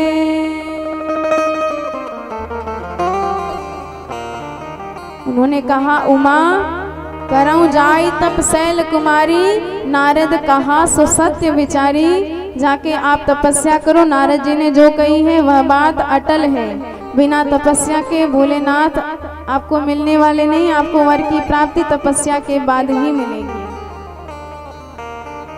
सुनकर तो मैना मैया का हृदय कांप गया, कैसे कह दे कि उमा तुम जाओ वन में तपस्या करो, पर कन्या कुंवारी रहे यह भी माता पिता नहीं चाहते हैं।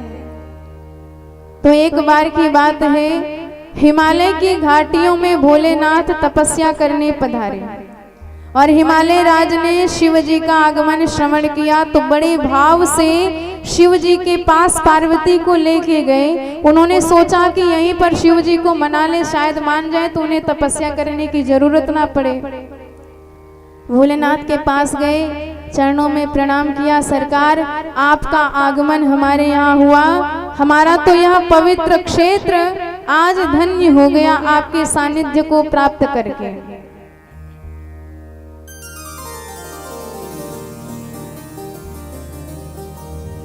मम भाग्योदयादत्र त्वमागता इह प्रभो, सनाथं कृतवान् मां त्वां वर्णितं दीनवत्सरः। हिमालय ने चरणों में प्रणाम किया, उसके बाद कहा, महाराज ये हमारी कन्या है, हम चाह रहे हैं कि ये आपके चरणों में निवेदित हो जाए, आपकी सेवा में लग जाए। और जैसे ही पार्वती जी को देखा, भोलेनाथ ने तुरंत नयन बंद कर लिए। उन्होंने कहा, महाराज हमको यहाँ तभी रहेंगे जब ये कन्या यहाँ से चली जाएगी। भोलेनाथ की जैसे ये बात सुने हिमालय महाराज बड़े दुखी हो गए कि भोलेनाथ ने तो पहले ही मना कर दिया, पार्वती को देखना तक नहीं चाहते हैं भोलेनाथ। बार बार हिमाचल राज ने कहा कि महाराज भगवंस तनया में सेवितुम चंद्रशेखर समुत्सुका समानीता त्वदाराधन कांक्षया, केवल आपकी चरण की सेवा करेगी, आप तपस्या करते रहना, मात्र सेवा करके यह चली जाया करेगी, केवल अपने चरणों में रख मात्र लीजिए। पर भोलेनाथ ने कहा कि हम योगियों को स्त्री से कोई काम नहीं, स्त्री हमारी तपस्या में विघ्न पैदा करने वाली हो सकती है। माया रूपा स्मृता नारी विद्वद्भिर्वेद पार गए हैं, युवती तू विशेषण विघ्न करती तपस्विनम।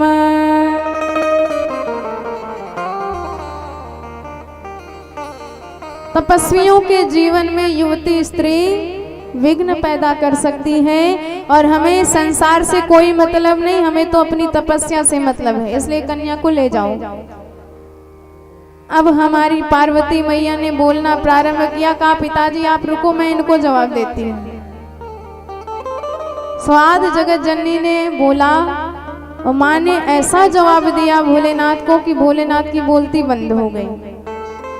पार्वती मैया कहती महाराज आप कैसे योगी हो, कैसे तपस्वी हो कि मैं आपके सामने खड़ी हो जाऊंगी तो आपकी सारी तपस्या ही भंग हो जाएगी। इतना विश्वास नहीं है आपको आपकी तपस्या पर? मतलब आपकी तपस्या तभी पूरी मानी जाएगी जब स्त्री आपके सामने नहीं आएगी, और आ गई तो आपकी तपस्या खत्म, समाप्त। ये कैसी तपस्या है आपकी? और सारा जगत प्रकृति के अधीन है और मैं प्रकृति हूँ, आप पुरुष हो। यदि प्रकृति से दूर रहना चाहते हो तो बोलना बंद कर दो, चलना बंद कर दो, भोजन करना बंद कर दो, यहाँ रहना छोड़ दो। बिना प्रकृति के कोई काम अपूर्ण पूरा नहीं माना जाता है। इंद्रियाणाम गोचरत्वम यावत भवति देहनाम। जैसे शरीर मन के बिना अधूरा रहता है, शरीर तो है पर जब तक मन नहीं चलाएगा तब तक चलेगा नहीं, ऐसे पुरुष भी बिना प्रकृति के अधूरा रहता है। आप शिव तभी हो जब आपके साथ शक्ति है, नहीं तो आप शव के समान हो, मुर्दे के समान हो। बिना शक्ति के हाथ भी हिला नहीं सकते, पलक भी नहीं झपका सकते, एक सांस भी नहीं ले सकते हो।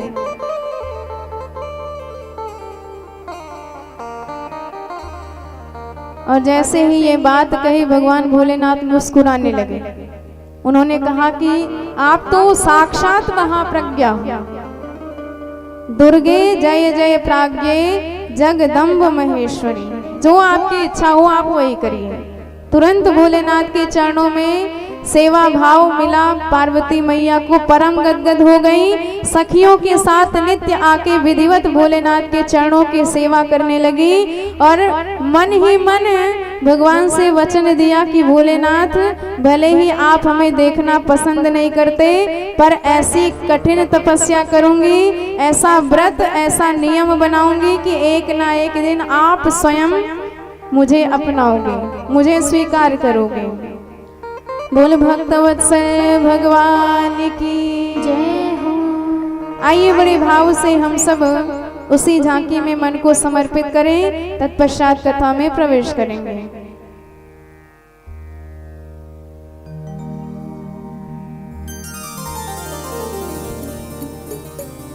तुम्हारा नाम जप करके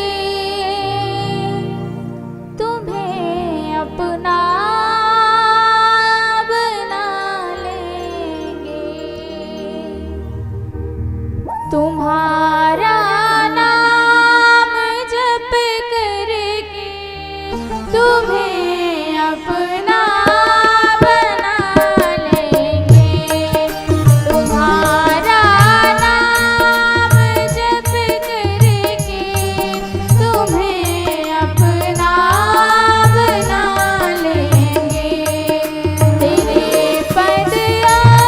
तेरे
बोल शंकर भगवान की जय हो।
बोले भक्तवत्सल भगवान की जय हो। गौरी जी भोलेनाथ के चरणों की विधिवत सेवा करने लगी। प्रक्षाल्य चरणा शंभो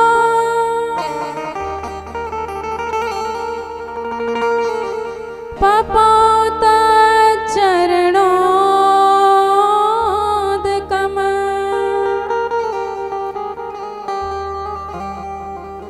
वह निशौचे न वस्त्रेण चक्रे तद्गात्रमार्जनम्।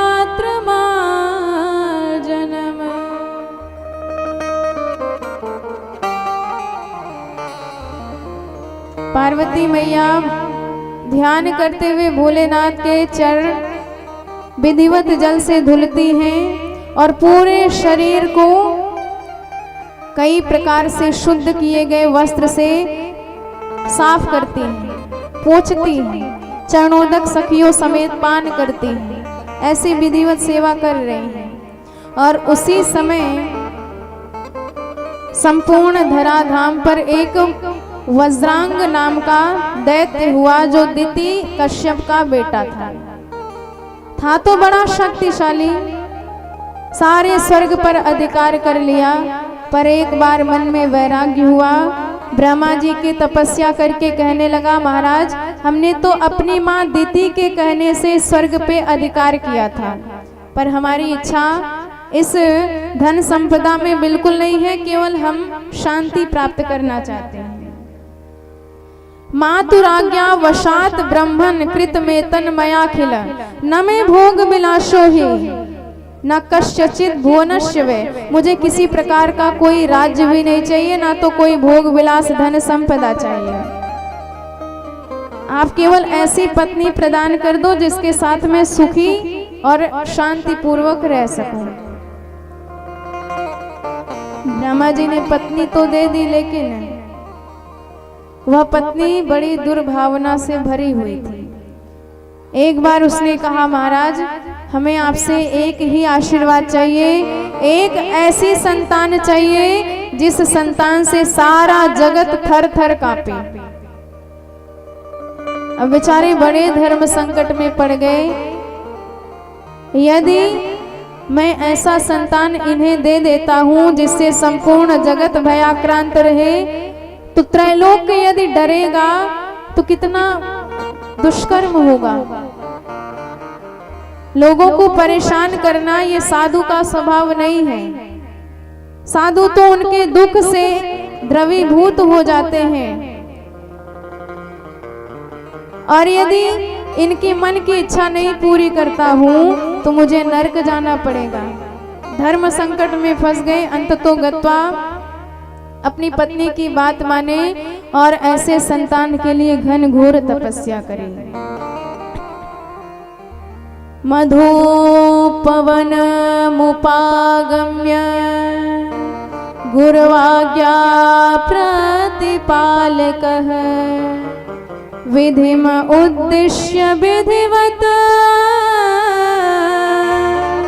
तपस्ते पे सुदारुणम। और फिर उसने आशीर्वाद लिया, और जब कालांतर में उसकी पत्नी गर्भवती हुई तो उसने ऐसे दुष्ट प्रकृति के संतान को जन्म दिया जिसका नाम पड़ा तारकासुर। और वह तारकासुर इतना खतरनाक कि सारे जगत पर अपना आधिपत्य कर लिया।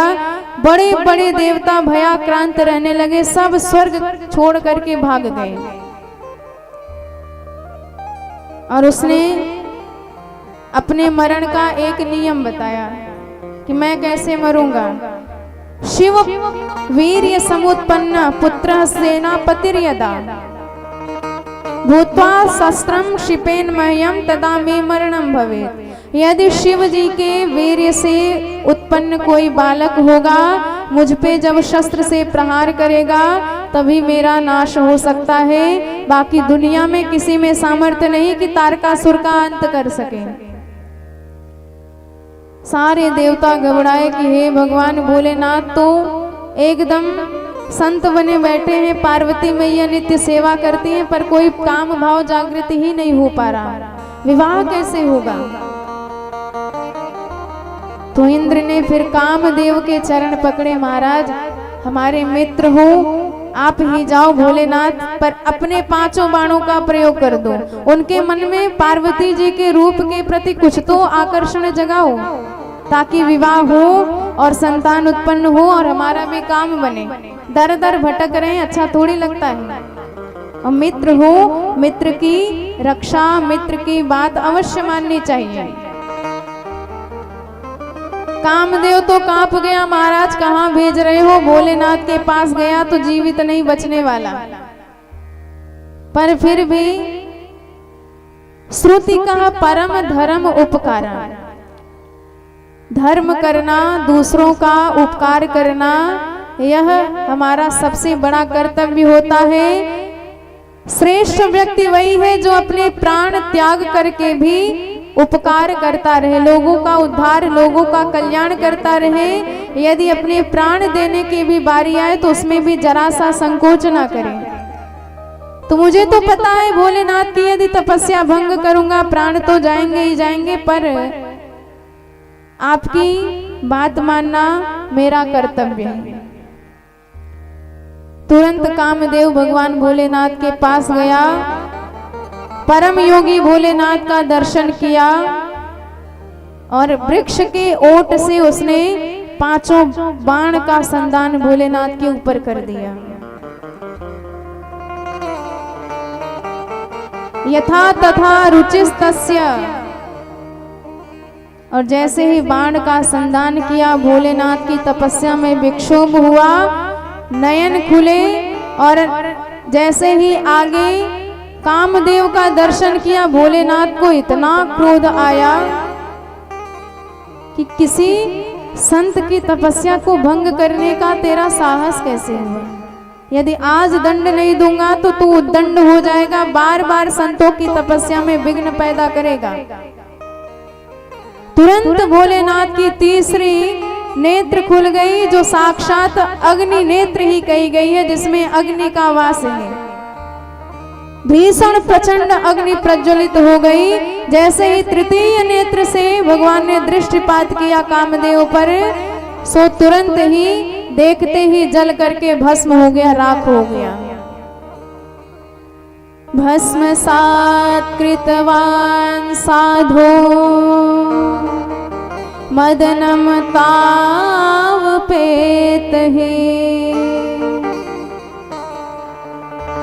यावच्च मरुतां वाचं क्षम्यतां क्षम्यतामिति। कामदेव भगवान भोलेनाथ से क्षमा कर दो कहता रहा, लेकिन प्रभु ने देखा तो जल करके उसका शरीर राख हो गया, भस्म हो गया। बोल भक्तवत्सल भगवान की जय। रति को पता चला तो अपने पति के विरह में बड़ा रोई, भोलेनाथ के सामने कहने लगी, सरकार मैं किसकी शरण में जाऊं, कौन मेरी रक्षा करेगा? किम करोमि क्व गच्छामि किम कृतम दैवतैर्ह मत्स्वामिनः समाहूय नाशयामास रुद्धतम।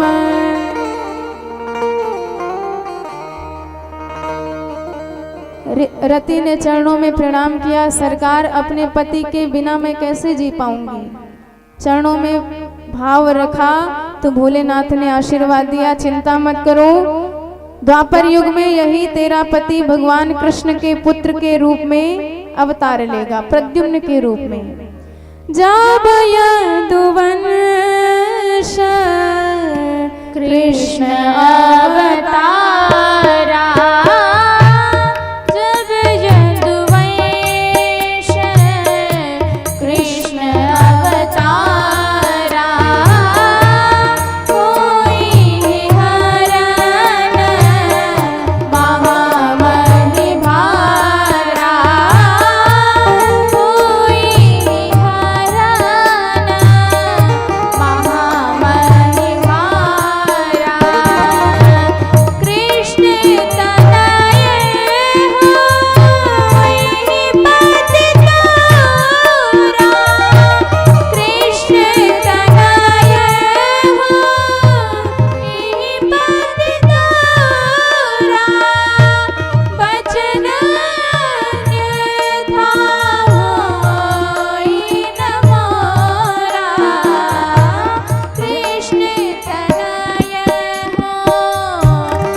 करुणा निधान भगवान की जय हो। भोलेनाथ ने आशीर्वाद दिया और सीधे वहां से उठ के चल दिए। अब जैसे ही प्रभु गए, पार्वती मैया पुकारती रही, भोलेनाथ ने ध्यान ही नहीं दिया। इतना रुदन करने लगी, भगवान के विरह से इतना व्याकुल हो गई पार्वती मैया। हिमाचल महाराज अत्यंत दुखित हुए, रोती हुई कन्या को घर लेके आए। पार्वती मैया ने भोजन करना तक छोड़ दिया, बेचैन रहने लगी, दिन रात शिव शिव नाम जपती रहती। विचार किया कि मैंने जिन गुरुदेव का स्मरण करके भोलेनाथ के चरणों की सेवा करी थी, उन्हीं गुरुदेव से मंत्र दीक्षा लूंगी भगवत प्राप्ति का। तो देखिए, जब तक हम मंत्र दीक्षा गुरुदेव से नहीं लेंगे और भगवान के पीछे पड़े रहेंगे तो आए हुए भगवान भी भाग जाएंगे। नियम है, बिना गुरुदेव के भगवान जीवन में नहीं मिलते हैं। चाहे जितना आप में भक्ति प्रभावशाली रहे, जोरदार जबरदस्त भक्ति करते रहो, पर कोशिशें कोई लाखों भले ही करे, किंतु सद्गुरु बिना बात बनती नहीं है। ग्रंथ पढ़ ज्ञान पा लेना आसान है, अपना आनंद पाना बड़ी बात है। बिना गुरुदेव के भगवान आएंगे ही नहीं, ये मर्यादा है। तो आज पार्वती मैया ने नारद जी का स्मरण किया कि हे गुरुदेव, मुझे भगवान की प्राप्ति के लिए गुरु दीक्षा दीजिए, मंत्र प्रदान कीजिए। त्वम तो सर्वज्ञ जगता उपकार करा प्रभो, रुद्रस्याराधनार्थाय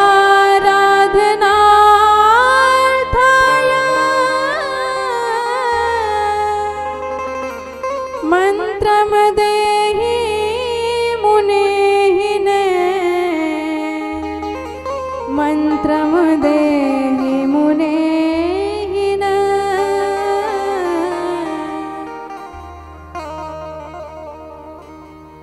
तो आज जैसे ही नारद जी का स्मरण किया, नारद जी प्रकट हुए। पार्वती मैया ने बड़े भाव से अपने मन की बात कही, आशीर्वाद दिया। नारद जी, पार्वती, मैं तुम्हें आशीर्वाद देता हूँ, भोलेनाथ तुम्हें अवश्य मिलेंगे, मेरी आज्ञा है।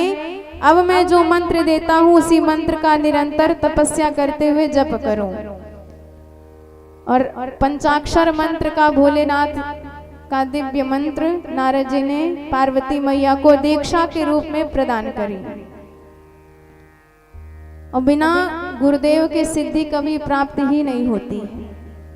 शास्त्र कहते हैं, शिव पुराण का ही महावचन है, गुरुणाम वचनम सत्यम इति येषाम दृढ़ा मतः, तेषाम विहामुत्र सुखम परमम ना सुखम क्वचित। गुरुदेव के वचनों में जिसकी परम श्रद्धा है, परम निष्ठा है, सत्य मान करके जो चलता है, उसे इस जगत में आनंद ही आनंद मिलता है और जीवन के अंत में भगवत प्राप्ति होती है। बोल सद्गुरुदेव भगवान की जय हो। पार्वती मैया ने दिव्य कठोर व्रत प्रारंभ किया। पहले तो कंद मूल फल खा लेती थी, पर जैसे जैसे समय बीता तो कंद मूल फल भी खाना छोड़ दिया। पार्थिव लिंग बना करके नित्य शिव जी का अभिषेक करती हैं, जप करती हैं, पूजा करती हैं, ध्यान करती हैं। बारिश होती है, मूसलाधार जल वर्षा होती है, पर पार्वती जी कोई छत्र छाया नहीं लगाती हैं। इतनी तपस्या, शरीर एकदम कृशकाय हो गया और भगवान के प्रेम में इतनी रंग गई कि भोजन कंद मूल फल खाना भी छोड़ दिया, सूखे पत्ते बेल के खाने लगी। और पुनि परिहर्यु सुखान्यु पर्णा उमहि नाम तब भयउ अपर्णा। और बाद में तो उन्होंने सूखे पत्ते भी खाना छोड़ दिया और माँ का नाम पड़ गया अपर्णा। बोल अपर्णा मैया की जय हो। इतनी कठिन तपस्या पार्वती मैया की देख करके हमारे नारायण प्रभु आज गदगद हो गए। राघवेंद्र सरकार परम गदगद हो गए। अब तो वे प्यारे सरकार की लाडली हो गई हैं, दुलारी हो गई हैं। तो पार्वती जी की कथा ले करके आज भोलेनाथ के समक्ष हमारे नारायण प्रभु बड़े भाव से प्रकट हुए हैं। प्रगटे राम कृतज्ञ कृपाला रूपशील निधि तेज विशाला प्रगटे राम कृतज्ञ कृपाला रूपशील निधि तेज विशाला प्रगटे राम कृतज्ञ कृपाला रूपशील निधि तेज विशाला मातु पिता गुरु प्रभु के वाणी मातु पिता गुरु प्रभु के वाणी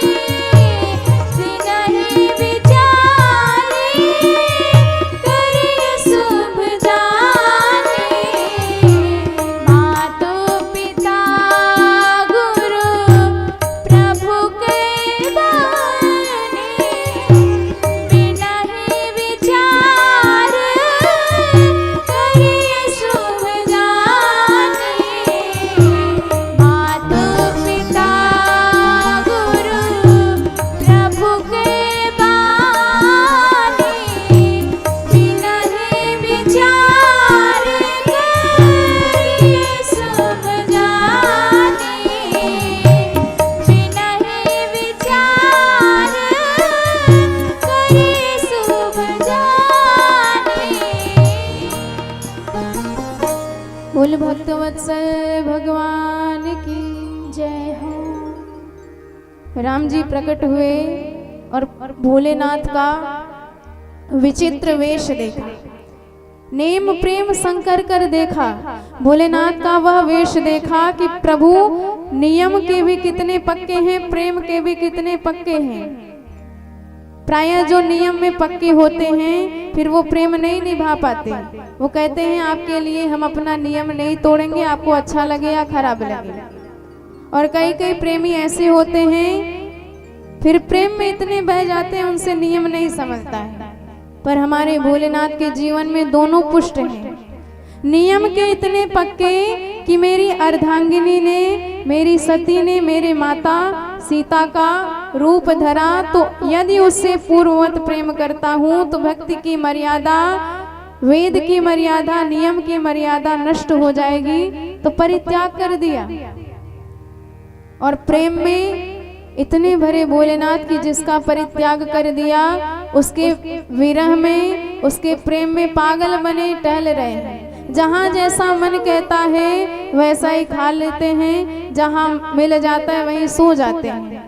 प्रेम में बौराए टहल रहे हैं। और ऐसी विचित्र दशा देखी तो राम जी प्रकट होके कहने लगे, महाराज आपसे एक विनती करना चाहते हैं।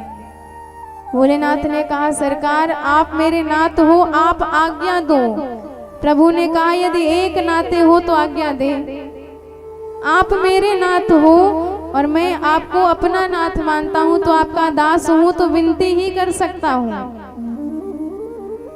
तो तीन नाते हैं आप में। एक तो आप मुझे अपना स्वामी मानते हो, खुद को दास, और दूसरा मैं आपको अपना स्वामी मानता हूँ और अपने को आपका दास, और तीसरा ना तुम स्वामी ना हम स्वामी, ना तुम दास ना हम दास, दोनों एकदम बराबर मित्रवत संबंध है।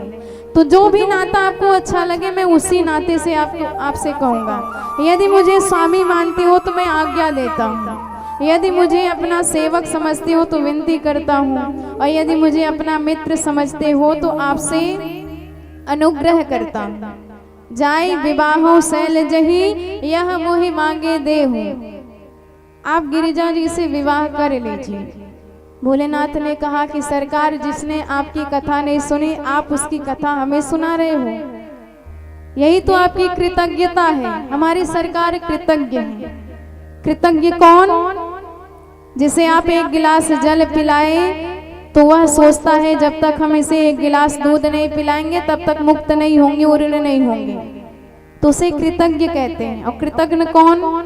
किसी को आपने एक गिलास जल पिलाया, उसने जल पिया और जल पीने के बाद गिलास भी ले जाए, उसे कृतज्ञ कहते हैं। पर हमारे प्रभु परम कृतज्ञ हैं। भोलेनाथ को अपनी बात समझा दिए, पर भोलेनाथ ने कहा जिसने बिना परीक्षा के आपको स्वीकार नहीं किया, उसे भी बिना परीक्षा के हम स्वीकार नहीं करेंगे। सप्तर्षियों को भेज दिया परीक्षा लेने। सप्तर्षि आए, पार्वती जी से पूछे क्या कर रही हैं देवी जी आप? पार्वती जी ने कहा कि भोलेनाथ को पति रूप में पाने के लिए तप कर रही हूँ। बड़ी जोर से हंसे कि महारानी ये उल्टी सीख आपको किसने दे दी? पार्वती जी ने कहा मेरे गुरुदेव नारद जी ने। तब तो और जोर से हंसे। नारदो कूटवादी च पर चित्त प्रमंत कह तस्य वार्ता श्रवण तो हानिर्भवति सर्वथा। अरे वो तो घर फोड़ू बाबा है, उसका घर तो बसा नहीं, बसे बसाए घर को उजाड़ के रख देता है। आज तक किसका घर बसा है उसकी बात में आकर उस पागल भोलेनाथ के लिए तपस्या करने को आपको उल्टा सुझाव दे दिया। अरे तुम्हें पता होना चाहिए उसकी एक शादी हो चुकी थी जिसकी पत्नी आत्महत्या करके मर गई। और क्या गारंटी है कि तुम जाओगे तुम्हें सुखी रखेगा? जिसे खुद का ठिकाना नहीं, आगे कोई ना कोई पीछे, उसके घर तुम जाओगी सुखी रहोगी? पार्वती जी ने कहा बस करो महाराज, इतनी निंदा मैं अपने महादेव की नहीं सुन सकती। जो भी निंदा करे महादेव की वह तो वध करने योग्य है। ब्राह्मणश्चेत्स, आप ब्राह्मण हो नहीं तो आपका भी वध कर सकती हूँ। मैं अपने भोलेनाथ से इतना प्रेम करती हूँ। महाराज जिसका होना था मैं उसकी हो चुकी, अब मेरे हृदय में दूसरा विकल्प नहीं बचा है कि मैं किसी और की तरफ आंख उठा के देखूं भी। अगर भोलेनाथ को मुझसे विवाह नहीं करना है तो मत करे, मैं हजारों जन्म ले लूंगी, कुंवारी मर जाऊंगी, पर विवाह करूंगी तो भोलेनाथ से करूंगी। और तजौन नारद कर उपदेशु आप कहे 7 बार महेशु। भोलेनाथ भी आके 100 बार कहे, फिर भी मैं अपने गुरुदेव की बात छोड़ने वाली नहीं।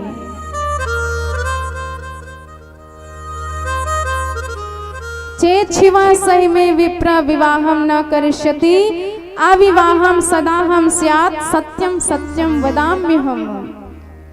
इस प्रकार के वचन कहे पार्वती मैया ने।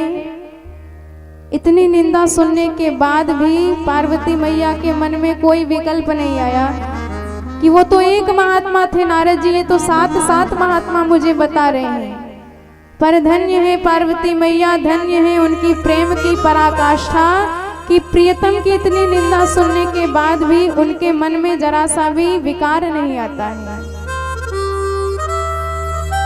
सप्तर्षियों ने बड़े भाव से प्रणाम किया माँ के चरणों में कि आप तो साक्षात उनकी अर्धांगिनी हुई।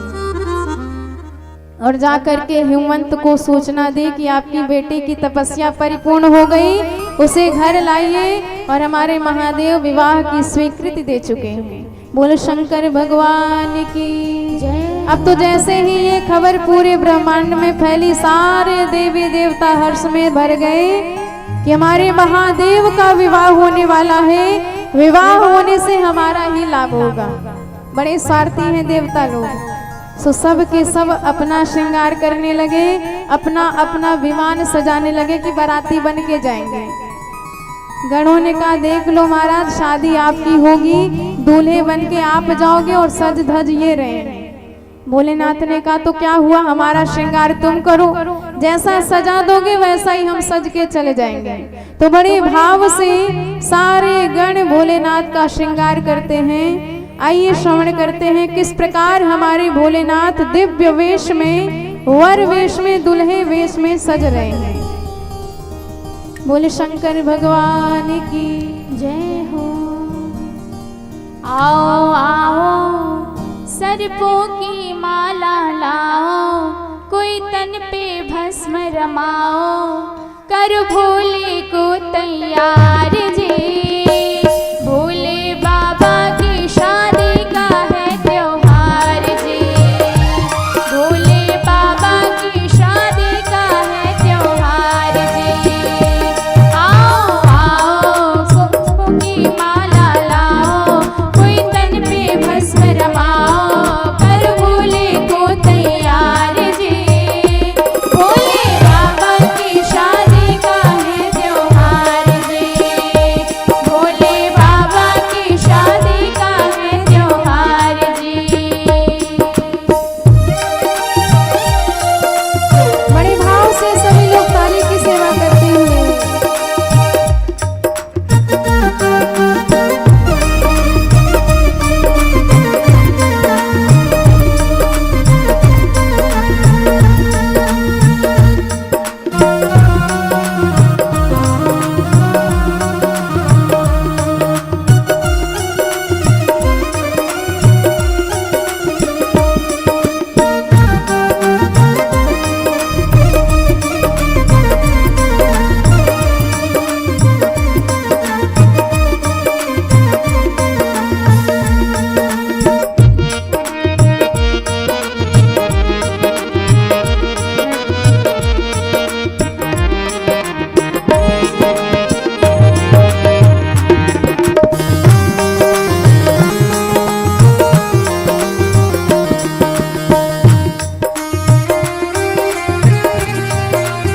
बोले शंकर भगवान की जय हो। ओ सर्पों का सिहरार, बिच्छू की कुंडल, नाग गले के हार बने।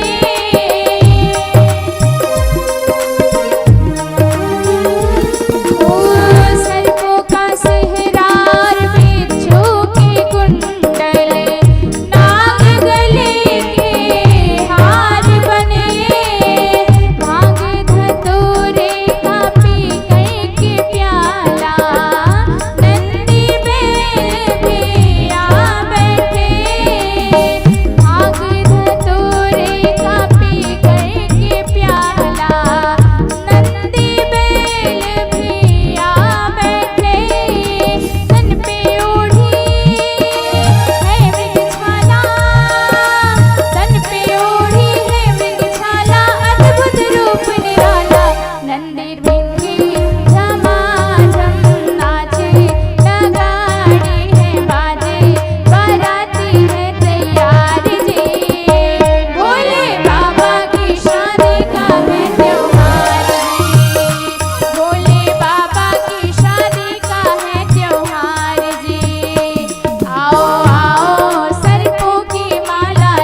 भोलेनाथ का श्रृंगार करना प्रारंभ किया कि भाई हमारे देवों के देव महादेव अब दूल्हे बन करके हिमाचल नगरी में जाएंगे गौरी मैया से विवाह करने, तो 1 नंबर का दूल्हा होना चाहिए, कोई कमी नहीं रहनी चाहिए। तो सब तो कहने लगे अभी तक तो हमने विवाह कैसा होता है देखा ही नहीं, पर फिर भी अपने मन से जैसा वर का हमने श्रवण किया है वैसे ही भोलेनाथ को विधिवत सजाया जाएगा। विवाहो ही महाभाग न दृष्टम न श्रुतम मया यथा पुरो भवात् विस्तार विधि प्रोचो मया पुरा विधि प्रोचो मया पुरा।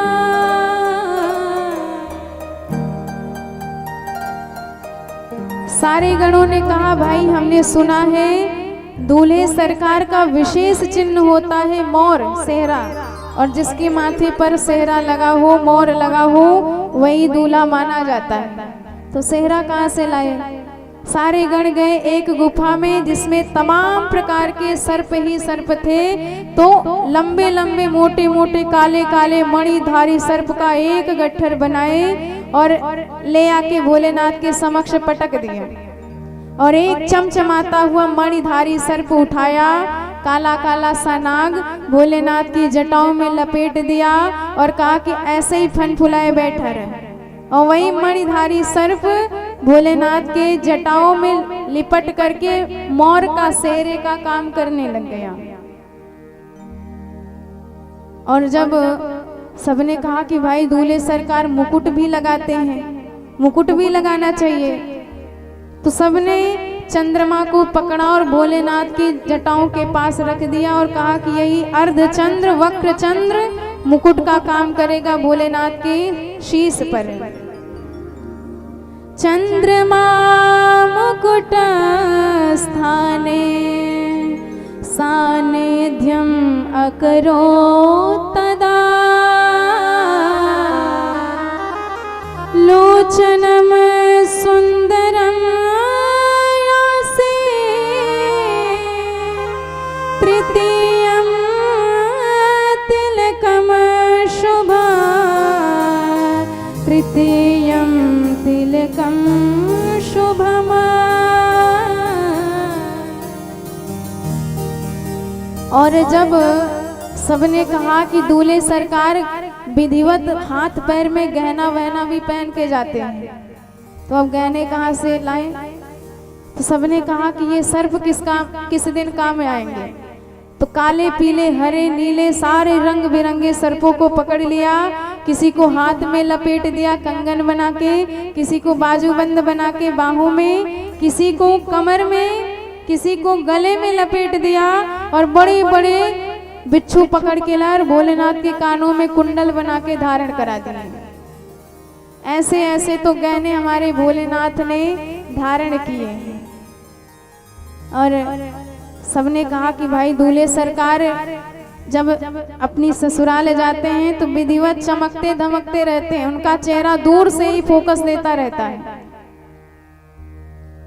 तो इसका अर्थ है पाउडर वगैरह भी लगाते होंगे दूल्हे सरकार।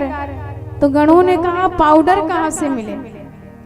तो सबने कहा कि भोलेनाथ अभी अभी हमने देखा है स्मशान में एक ताजा ताजा मुर्दा जलाया गया है और गर्मा गर्म राख मौजूद है, कहो तो लेके आओ।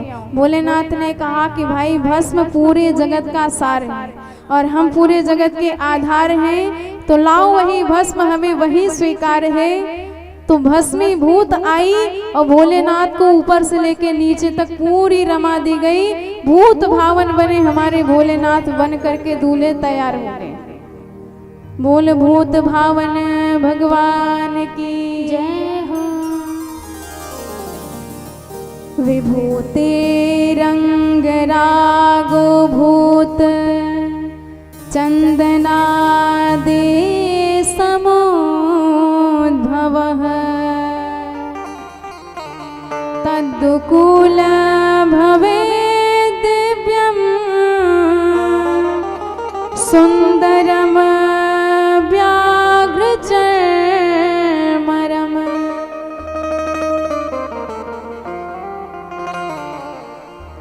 तो भस्म का पाउडर लगाए हैं भोलेनाथ, पाउडर लगा के तैयार हैं। तो यदि विचार करें तो हमारे भोलेनाथ का जो श्रृंगार हो रहा है वह हमारे जीवन में अवश्यंभावी भी है।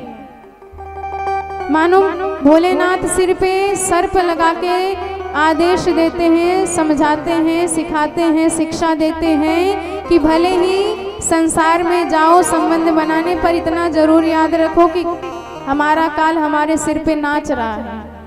अच्छा ये बताओ, यदि विवाह में शर्त बना दी जाए कि उसी का विवाह होगा जो सिर पे सर्प का मोर लगा के जाएगा, तो बताओ इस संसार में कितनी शादियां कैंसिल होगी। महाराज शादी हो या ना हो, हमें इस चक्कर में नहीं पड़ना है। तो कहना चाहते हैं कि यह संसार भी उसी नाग की तरह विषवत जहर युक्त है, इसलिए सुख में छत चेत प्राज्ञो विधिवत विषयाम त्यजेत। अब भोलेनाथ मानो सर्प के गहने पहन करके ये शिक्षा देते हैं कि ये धन, ये आभूषण, ये गहने कभी भी तुम्हारे पास टिकने वाले नहीं। जैसे सर्प लहरा करके फिसल करके चले जाते हैं, ऐसे गहने धन संपदा भी आपसे दूर ही चले जाएंगे। विवाह करके एक कन्या जब ससुराल जाती है तो सासू जी उसे गहने देती हैं, कहती हैं ये मेरी सास ने दिए थे, अब मैं तुम्हें दे रही हूँ और तू भी अपनी बहू को दे देना। मतलब वो गहना केवल फिसलता चला जा रहा है सर्प की तरह, किसी के हाथ में टिकने वाला नहीं है। अच्छा सबने कहा कि भाई भोलेनाथ को विधिवत चैन हीरे की अंगूठी भी पहनाओ, क्योंकि दूल्हे सरकार जब ससुराल जाते हैं तो चैन सोने का पहन के जाते हैं। भोलेनाथ ने कहा इस दुनिया में जिसने भी चैन पहना सब बेचैन ही रहे। मंदिर जाओ तो चैन उतार के जाओ, नहीं तो दर्शन करने के बजाय प्रदर्शन करने जाओगे तो चैन सबकी कटेगी। भोलेनाथ ने कहा हमारी तो मुंड माला ही सर्वश्रेष्ठ है, और एक मोटी सी मुंड माला आई और भोलेनाथ ने वही गले में धारण कर ली। सबने कहा कि भाई अब दूल्हे सरकार जाएंगे, ऐसा वैसा कपड़ा थोड़ी पहन के जाएंगे, चमचमाता हुआ एकदम भव्य कपड़ा पहन के जाएंगे। पर जरा पहले पता होता तो हम सब दर्जे से कह के कपड़े सिलवा लेते। अब इतनी शीघ्रता में दर्जी कहाँ से मिलेगा। भोलेनाथ ने कहा चिंता मत करो, हमारा परमानेंट ड्रेस पड़ा है। तो व्याघ्र चर्म उठाया भोलेनाथ ने, एक ऊपर लगा लिया, एक नीचे लगा लिया, और दूल्हे सरकार हो गए तैयार। सबने कहा भाई घोड़ी मंगाओ, दूल्हे सरकार घोड़ी पे बैठ के जाएंगे, नहीं तो विमान मंगाओ। भोलेनाथ ने कहा हमारी शादी में मांगने वागने का काम मत करो। सबने कहा सरकार कुछ तो प्रतिष्ठा का ख्याल करो। अरे जिसके साइकिल होती है शादी के दिन वो भी बगल से मांग के कार ले लेता है। और आपके तो मित्र हैं लक्ष्मीपति नारायण, एक बार कहोगे तो बढ़िया विधिवत विमान भेज देंगे। भगवान ने कहा जो मांग करके वर बनते हैं 4 दिन में बराबर हो जाते हैं, और हमें तो बराबर वर ही रहना है। और दूसरी बात, यदि हम अपने नांदी बैल को छोड़ देंगे तो बेचारा क्या सोचेगा कि वाह भोलेनाथ हमेशा के लिए हम, और शादी के खास दिन हम ही पीछे ठेल दिए गए। अरे भाई जो दुख में साथ दे सुख में भी उसे ही ले जाना चाहिए। और तीसरी बात, घोड़ी पर चढ़ने का अभ्यास नहीं। और पहली बार ससुराल जा रहे हैं, यदि घोड़ी पर से गिर गए तो लेने के देने पड़ जाएंगे, पूरी दुनिया उपहास उड़ाएगी। इसलिए हमारी तो सवारी नांदी बैल की ही सबसे बढ़िया है। अब नांदी बैल पे भोलेनाथ विराजमान हो गए, पर बैठे तो उल्टे बैठे, पूंछ की तरफ मुख और मुख की तरफ पीठ भोलेनाथ का। उल्टे क्यों बैठे? क्योंकि सारे गण नाच नाच के भगवान भोलेनाथ को रिझा रहे हैं कि आज मेरे भोलेनाथ का विवाह है, तो कोई कमी नहीं रहनी चाहिए हमारे नृत्य में। विधिवत नृत्य कर रहे हैं, पर सबके मन में इच्छा है एक बार भोलेनाथ देख ले तो हमारा नाचना कुछ सफल हो जाए। भोलेनाथ ने सोचा कि मेरे भक्त की इच्छा है, तो तुरंत उल्टे बैठ गए, अब नाच के दिखाओ, देखे तो कैसा नाचते हो। सारे भक्त परम आनंद में भर गए, नृत्य करने लगे। और जैसे ही ऐसे वर का दर्शन किया सबने, तो सारी स्त्रियां मुस्कुराने लगे, सारे देव समाज हंसने लगे। भगवान नारायण ने कहा, भाई दूल्हा इतना सुंदर है कि हम सब उसके सामने फेल हो जा रहे हैं, नहीं बारात दूल्हा अनुरूपा। इसलिए एक काम करो, सब अपने अपने समाज के सहित अलग अलग विलग विलग होके चलो, क्योंकि यदि दूल्हे के जैसा बाराती नहीं हुआ तो दूसरे के नगर में जाके मात्र हंसी ही होगी।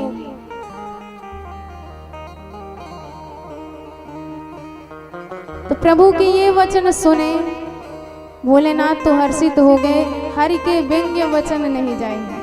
उन्होंने कहा कि सरकार आप अपने अपने समाज के साथ चलो और जाके नगरी में जनवासे की व्यवस्था देखो, बारात हम अपनी लेके आ रहे हैं। और अपने सारे गणों को आदेश दिया हमारे बाराती को बुलाया जाए।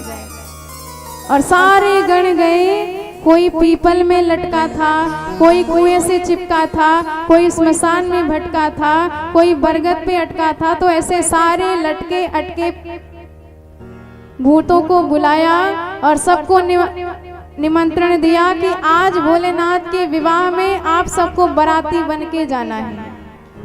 अब तो सारे भूत प्रेत डाकनी शाकनी पिशाचनी हाहाकार करते हुए भोलेनाथ के विवाह में सहयोग देने के लिए, हिस्सा लेने के लिए पधारे। और जैसे ही ऐसे अजब गजब बाराती का दर्शन किया भोलेनाथ ने, किसी के सिर ही नहीं तो किसी के हजारों सिर, किसी के हाथ ही नहीं कि तो किसी के हजारों हाथ, किसी के पैर ही नहीं तो किसी के हजारों पैर, किसी के धड़ ही नहीं तो किसी के हजारों धड़ लटक रहे हैं। और सब वैसे ही धड़ धड़ाते हुए चले आ रहे हैं। हमारे भोलेनाथ ने देख करके इतना आनंद आज प्राप्त किया, क्योंकि विश्वनाथ है, सारी दुनिया इनकी संतान है। और अपनी संतान कैसी भी हो, माता पिता को पसंद ही होती है। को मुखहीन विपुल मुख का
शंकर भगवान की।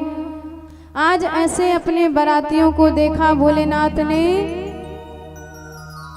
हजारों प्रकार के मुख ही मुख हैं। किसी का सुअर का मुख है, किसी का सियार का मुख है, किसी का गधे का मुख है, किसी का बंदर का मुख है। ऐसे तमाम प्रकार के मुख ही मुख, जिनका वर्णन कोई कर ही नहीं सकता है। ऐसे अनगिनत भूत प्रेत आए। और शिव पुराण में तो कहा गया है कि सारे जगत के जितने भी भूत प्रेत कहे जाते हैं, सब के सब भोलेनाथ के विवाह में आए हैं।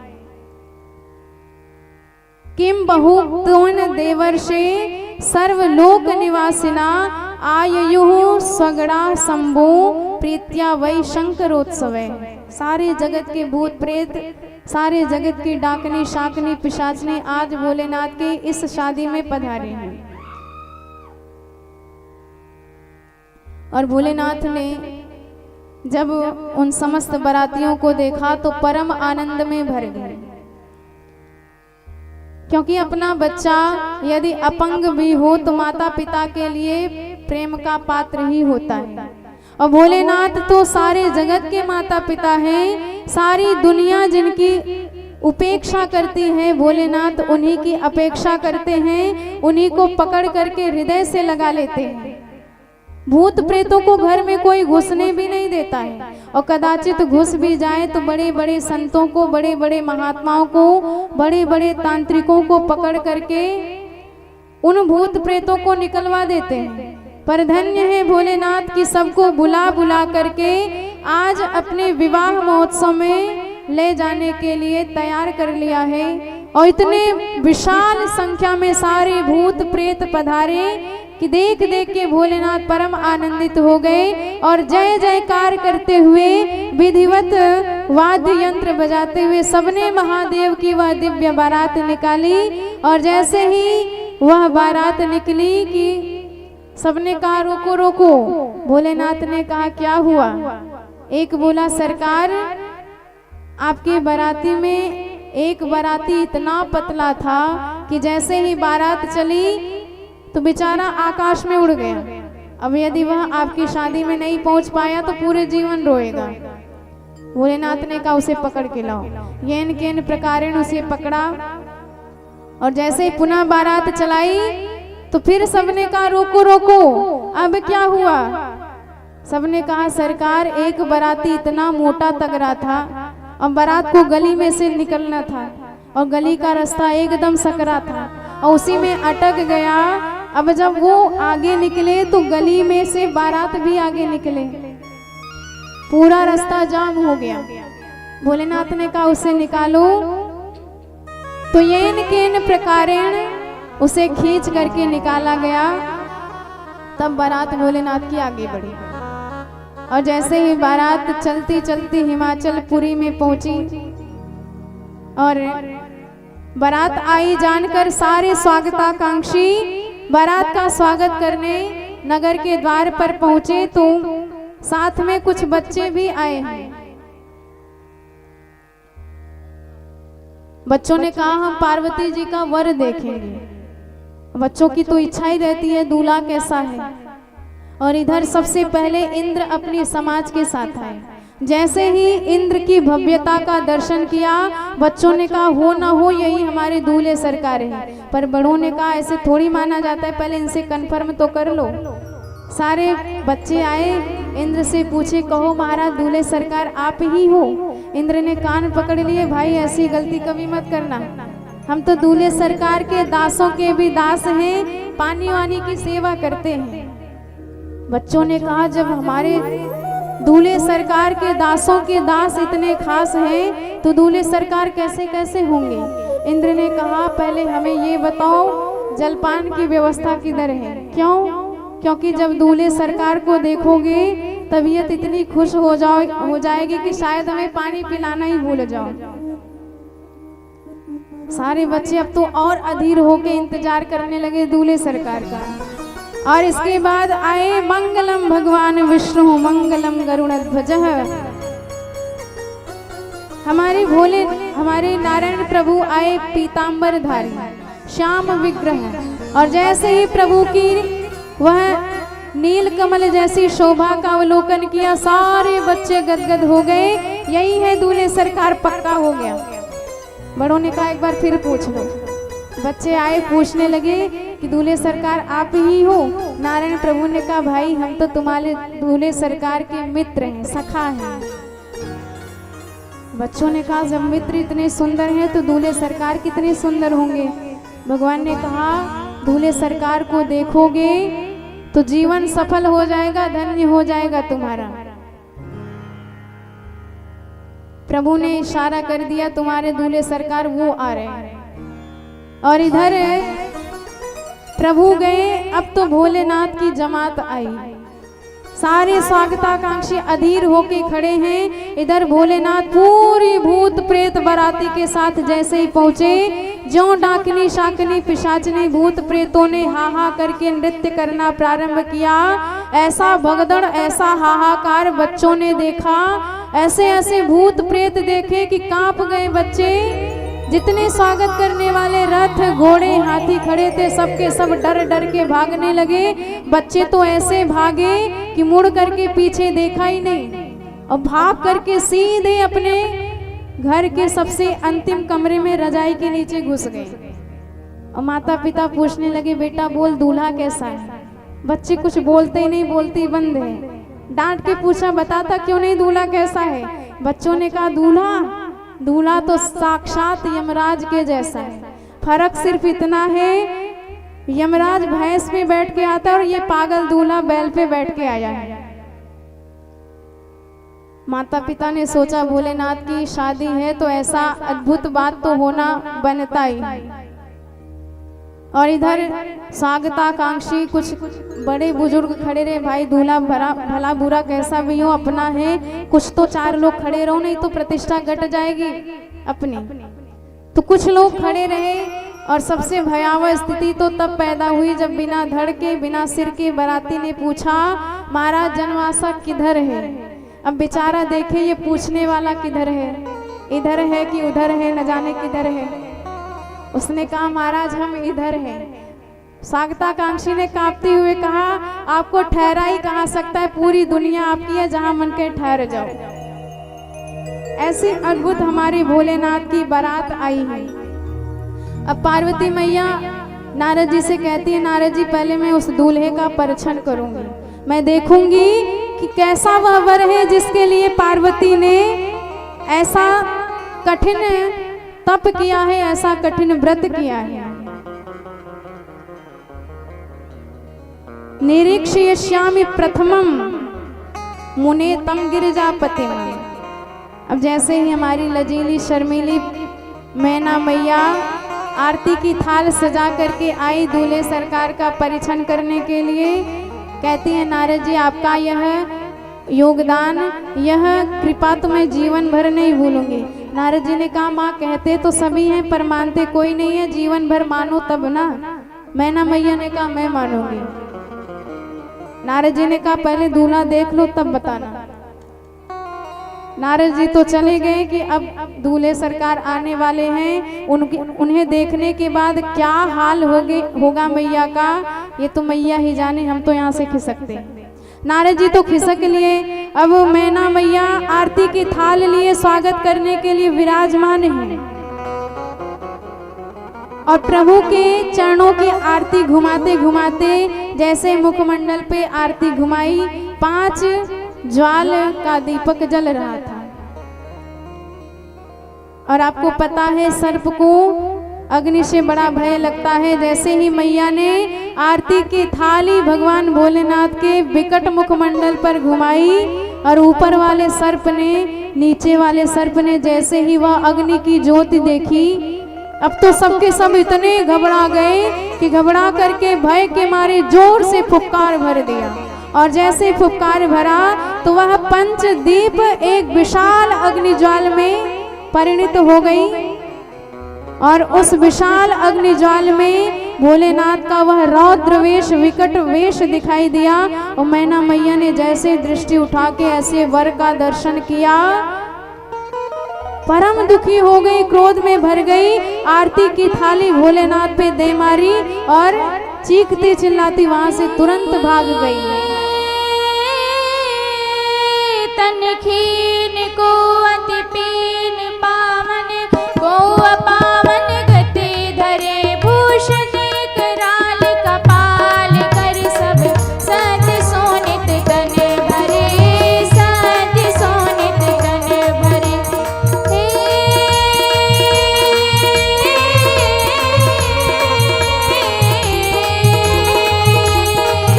हर स्वान सूर श्रीकाल मुख गण वेश अग्नि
भगवान की। इस तरह भोलेनाथ का अपमान हुआ। देवताओं ने कहा महाराज अब सीधे बारात यहाँ से वापस करो। भोलेनाथ ने कहा क्यों? देवताओं ने कहा अभी कोई गारंटी बची है कि शादी हो ही जाएगी, अब क्या बचा है, चलो यहाँ से सीधे। भोलेनाथ ने कहा क्या हुआ? देवताओं ने कहा जो होना था सो हो गया। अरे आपको देखकर आपकी सासू माँ ने आरती की थाली फेंक दी, अब भी कोई आशा बची है? भोलेनाथ ने कहा कि मेरी माँ ने आरती की थाली इसलिए फेंक दी क्योंकि मेरे सिर पे ही चंद्रमा विराजमान है। जब मेरे सिर पे ही चंद्रमा विराजमान है तो माँ उस चंद्रमा को दीपक दिखा के क्यों उसका अपमान करे, इसलिए आरती की थाली फेंक दी। अच्छा तो जल का कलश क्यों गिरा दिया?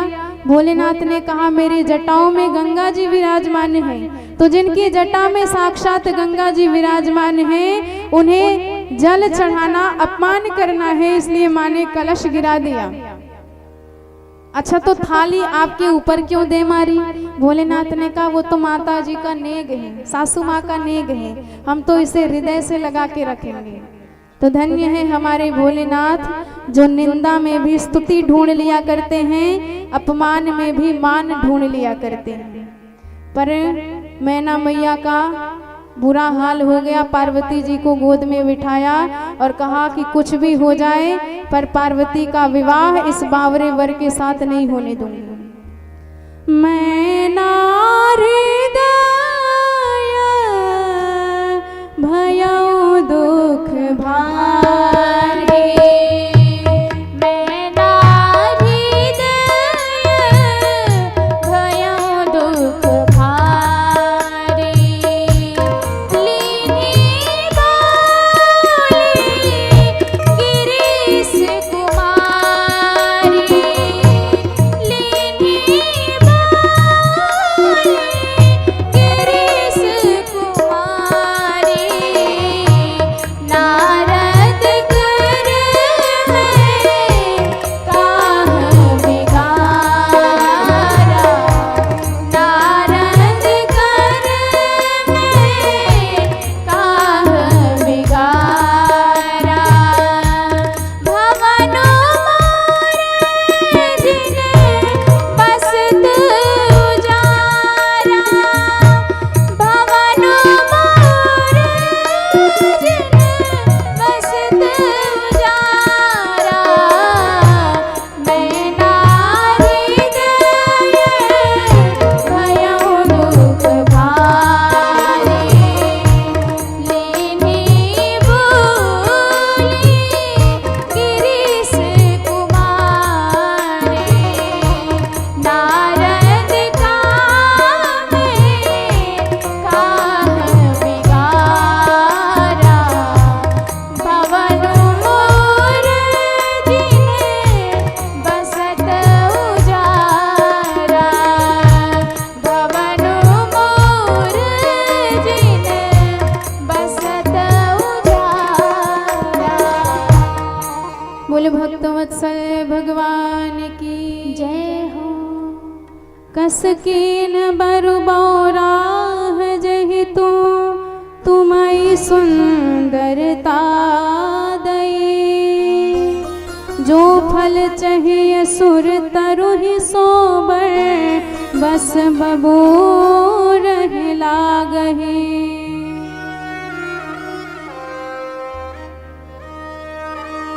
तुम सहित गिरी तो गिरा, जल निधि जरो पावक महाजरा, गरु जाय अपजस हो जग जीवत विवाह हो करो। मैना मैया कहती है जिसके आगे पीछे कोई पता ही नहीं, जिसका ऐसा विचित्र वेश है, जिसका कोई संबंधी नहीं, सगा नहीं, ऐसे माता पिता से हीन, घर से हीन वर को मैं अपनी बेटी ब्याह दूं, ये मेरे लिए आत्महत्या के समान है। कन्यकां दुखिने दत्त्वा कन्याघाती भवेत् पिता, को वेद शंकरो दुःखी कुबेरो यस्य किंकरः न माता न पिता भ्राता न बंधुर गोत्रजोऽपि वा न स्वरूपं न चातुर्यम् न गृहं वास्य किंचन। तमाम प्रकार से नारद जी को ही गालियां देने लगी कि इस नारद का मैंने क्या बिगाड़ा था कि ऐसे बावरे वर के लिए पार्वती को प्रेरित किया जिसने तपस्या करी। सच है जिसका कभी विवाह ना हुआ हो, जिसका कभी घर ना बसा हो, जिसका अपना कोई परिवार ना हो, वह परिवार का दुख कभी जीवन में समझ ही नहीं सकता है। बाज के जान प्रसव की पीड़ा, जिसने कभी संतान को जन्म ही नहीं दिया है वह प्रसव पीड़ा क्या जाने। खूब गालियां जम करके नारद जी को सुनाई, पार्वती जी को भी डांट लगाई, पर पार्वती जी ने माँ को समझाया कि व्यर्थ माँ तुझन ले हो कलंका, तुम सन मिटहि कि विध के अंका। जो विधाता ने विधान लिख दिया है, मेरे भाग्य में जैसा वर है मुझे वैसा ही मिलेगा, इसलिए आप चिंता मत करिए।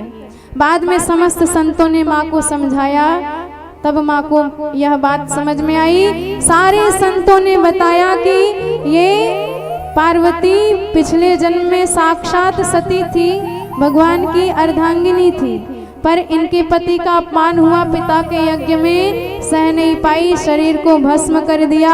आज वही आपके घर प्रकट हुई हैं और दिव्य तप किया और भोलेनाथ को प्रसन्न किया है, इसलिए इनके इस विवाह में आप बाधा मत प्रकट कीजिए।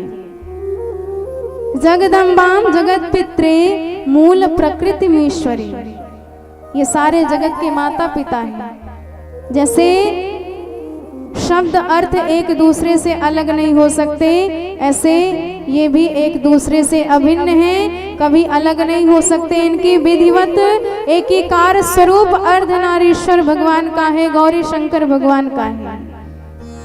मूल भक्त वत्सल भगवान की जय हो।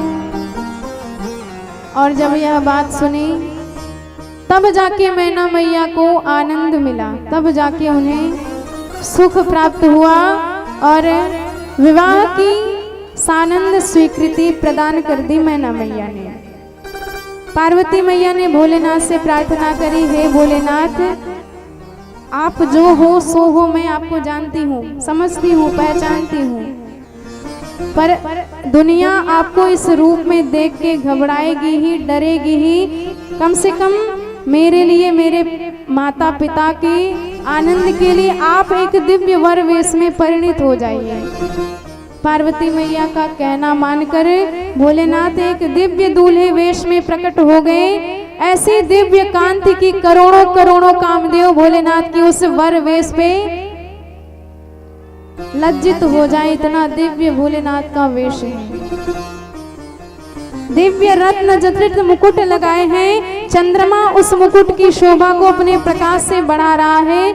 श्वेत वस्त्र रत्न जटित, जिनमें तमाम प्रकार की मणियां जड़ी हुई हैं, तमाम प्रकार के ज्योति पुंज उससे निकल रहे हैं और भगवान की गौरांग कांति है। माथे में त्रिपुंड लगा हुआ है। ऐसा दिव्य वर वेश देख के सारी दुनिया आज प्रभावित हो गई और पार्वती मैया बड़े ही भाव से लग्न मंडप में आती हैं, अक्षत लेकर भोलेनाथ के चरणों में प्रणाम करती हैं और अक्षत भोलेनाथ के शीश पर छिड़कती हैं और उन्हें अपना नाथ स्वीकार करती हैं। बोल गौरी शंकर भगवान की जय हो।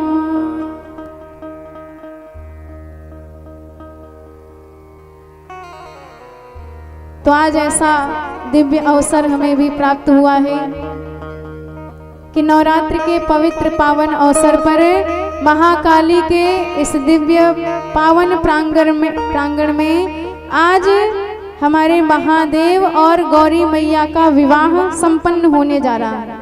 झांकी के माध्यम से आप सब दर्शन भी करते रहिएगा और गौरी शंकर भगवान के चरण की पूजा भी करते रहिएगा। आइए बड़े भाव से हम सब भोलेनाथ के अपने दिव्य विवाह महोत्सव में मन को समर्पित करें। ये सारे जगत के माता पिता का विवाह है। यदि एक बार प्रभु के इस उत्सव में मन समर्पित कर दिया तो जीवन में कभी भी किसी भी कष्ट का हमें दुख नहीं होगा, आनंद में ही सदा रहेंगे। आइए बड़े भाव से बोल भक्त वत्सल भगवान की जय हो। बोलो उमापति महादेव की, शंभु प्यारे को हमारे डमरूधारी को।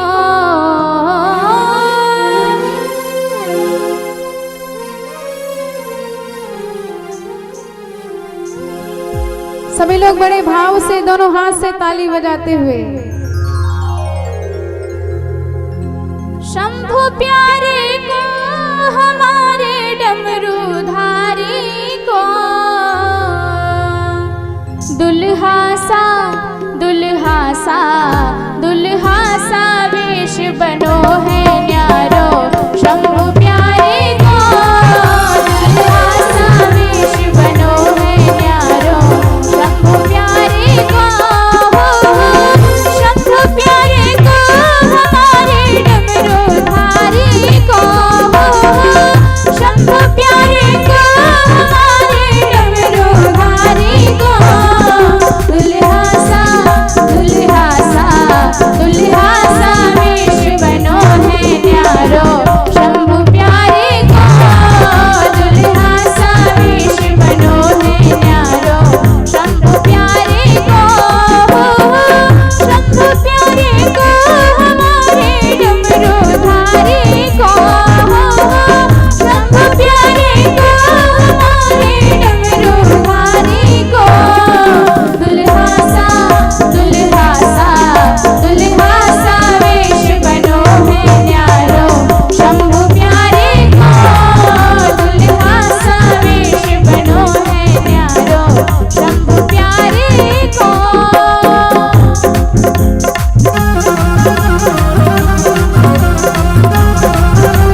जिनको भी पाव पूजन करना है आप लोग आइए, धीरे धीरे सभी लोग एक एक करके आइएगा, पाव पूजन करते रहिए और भजन का भी आनंद लेते रहिए सभी लोग।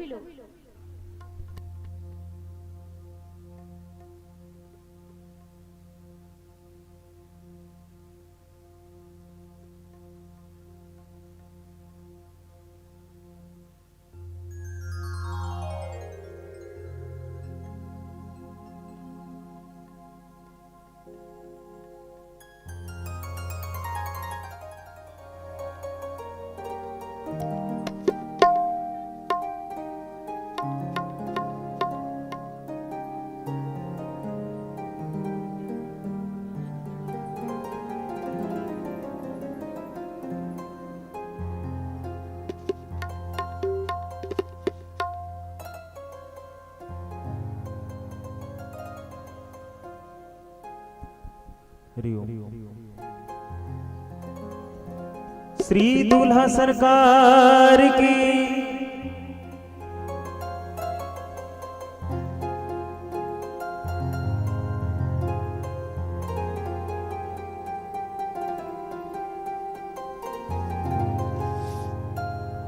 ओ निराले दूल्हे में मत वाले दूल्हे में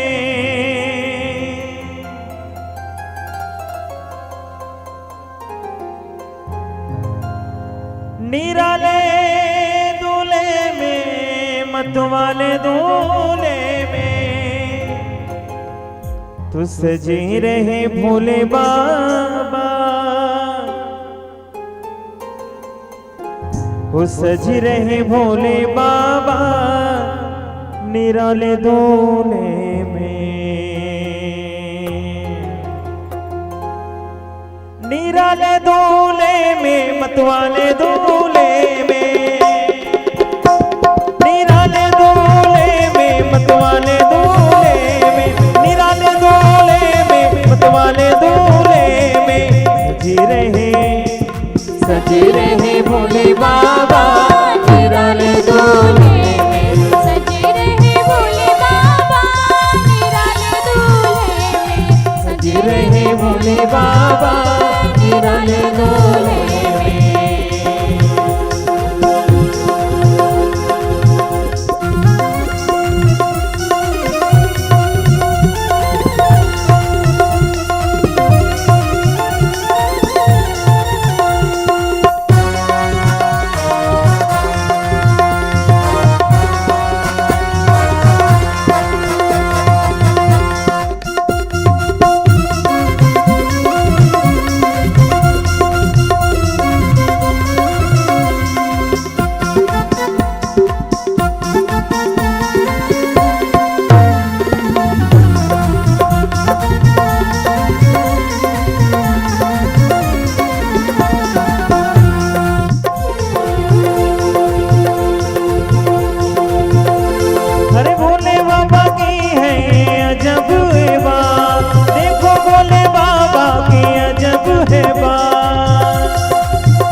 निराला, हर भेष निराला जय हो, पिए भंग का प्याला जय हो, सर जटा चढ़ाए जय हो, तन भस्म लगाए जय हो, घोड़ी मृगशाला जय हो, गले नाग की माला, गले नाग की माला है शीश पे गंगा, मस्तक पे चंदा, तेरे डमरू साजे, त्रिशूल विराजे, भूतों की टोली लेकर चले हैं ससुराल, भूतों की टोली लेकर चले हैं ससुराल, भूतों की टोली लेकर चले हैं ससुराल, शिव भोले जी दिगंबर हो बैल पे सवार, शिव भोले जी दिगंबर हो बैल पे सवार, सजे रहे भोले बाबा निराले डोले में, सजे रहे भोले बाबा निराले डोले में, निराले डोले में मतवाले डोले में, निराले डोले में मतवाले डोले में, सजे रहे भोले बाबा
रहे अकेले शंकर अलबेले, है गुरु जगत के नहीं किसी के चेले, है भांग का जंगल जंगल में मंगल, भूतों की पलटन आ गई है मंडल, ले भांग का गट्टा लेकर सिलबट्टा, सब फंसे रहे हैं वो हक्का बक्का, पी करके प्याले हो गए मतवाले, कोई नाचे गावे कोई ढोल बजावे, कोई भाव बतावे कोई मुंह पिचकावे, भोले भंडारी पहुंचे ससुरारी, सब देख के भागे सब नरी और नारी, कोई भागे अगाड़ी कोई भाग पिछाड़ी, खुल गई किसी की धोती और साड़ी, कोई कूदे खम्बन कोई बोले बम बम, कोई कद का छोटा कोई एकदम छोटा कोई एकदम मोटा, त्रिलोक के स्वामी बनाए ग्यारहों, त्रिलोक के स्वामी बजाए नेरों, शिव भोले जी के साथी हैं अजब के भोर, शिव भोले जी के साथी हैं अजब के भोर, तो सजे रहे भोले बाबा निराले डोले में, सजे रहे भोले बाबा निराले डोले में, भूतों की टोली चले हैं ससुराल, ले भूतों की टोली चले हैं ससुराल, शिव भोले जी दिगंबर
मेरा ले दूल्हे में।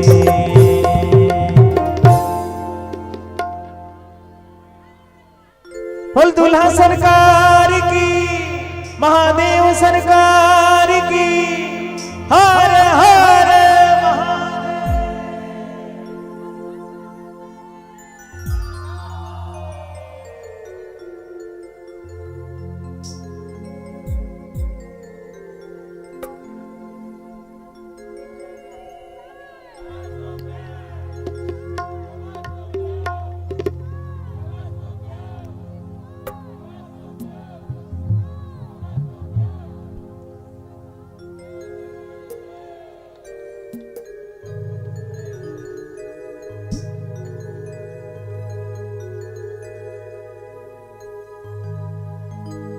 आइए एक बार पुनः हम सभी भगवान भोलेनाथ के चरणों में चलते हैं। और वैसे मैं जानना चाहूंगा कि यहाँ पर भोलेनाथ की बारात में कौन कौन आया है, जरा हाथ उठाकर बताइए। कुछ लोग हाथ उठा रहे हैं, कुछ लोग हाथ नहीं उठा रहे हैं। भोलेनाथ की बारात में तो भूत प्रेत ही आए थे। आइए सभी लोग देखिए, किसी भी बारात में आप लोग देखेंगे तो एक तरफ बाराती होते हैं, कुछ लोग घराती होते हैं। यहाँ घराती बाराती दोनों हैं, पर कहीं कहीं देखने को मिलता है कि कुछ बाराती होते हैं, कुछ घराती होते हैं। जो भगवान भोलेनाथ के लिए हाथ नहीं उठाते वो खुरापाती होते हैं। इसलिए सभी लोग हाथ उठाइए और आइए भगवान भोलेनाथ के चरणों में क्या कहना है।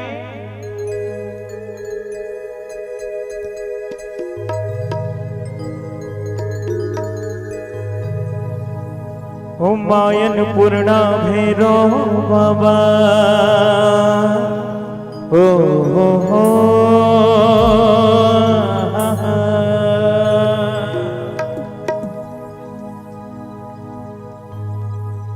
मायन पूर्णा भैरो बाबा, रहा न कोई बाकी।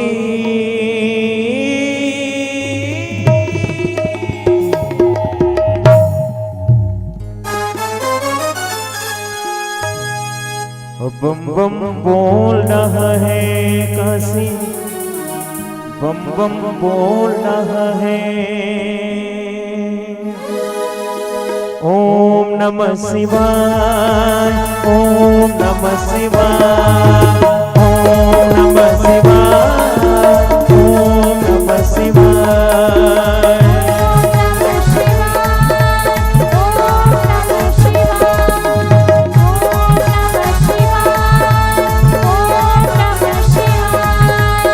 मायन पूर्णा भैरो बाबा,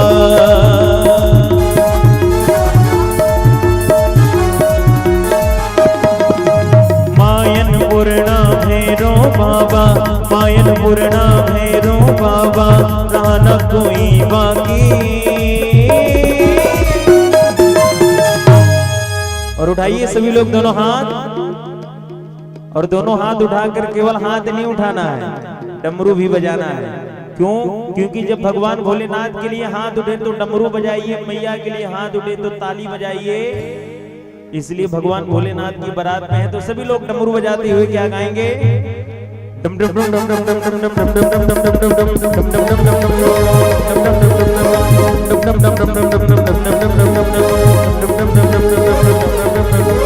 ओम नमः शिवाय, ओम नमः शिवाय, ओम नमः शिवाय, ओम नमः शिवाय। बम बम बोल रहा है काशी, बम बम बोल रहा है, बम बम बोल रहा है काशी, बम बम बोल रहा है। मायन पूर्णा भैरो बाबा, मायन पूर्णा भैरो बाबा, रहा न कोई बाकी। उठाइए दोनों हाथ, क्या कहना है? बम बम बोल रहा है काशी, बम बम बोल रहा है, बम बम बोल रहा है काशी, बम बम बोल रहा है।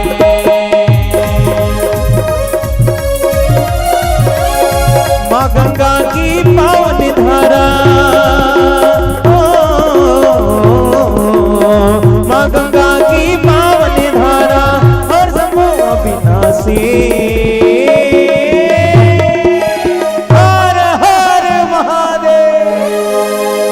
बम बम बोल रहा है काशी, बम बम बोल रहा है, बम बम बोल रहा है काशी, बम बम बोल रहा है, बम बम बोल रहा है काशी, बम बम बोल रहा है।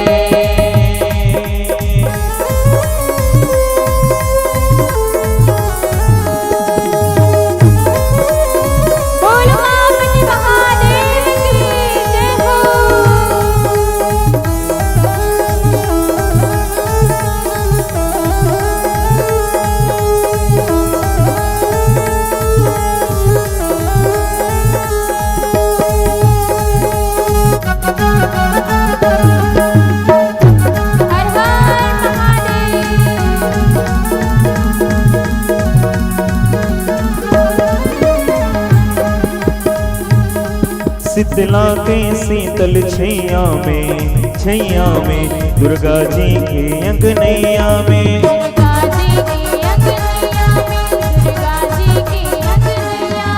शीतला के शीतल छैया में दुर्गा जी के अंगनैया में, दुर्गा जी के अंगनैया में।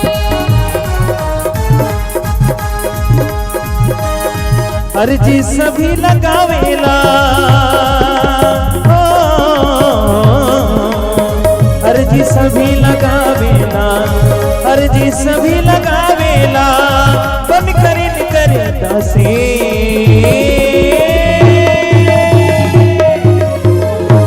और उठाइए फिर से दोनों हाथ, सभी लोग डमरू बजाते हुए गाएंगे। बम बम बोल रहा है काशी, बम बम बोल रहा है, बम बम बोल रहा है काशी, बम बम बोल रहा है, बम बम बोल रहा है काशी, बम बम बोल रहा है।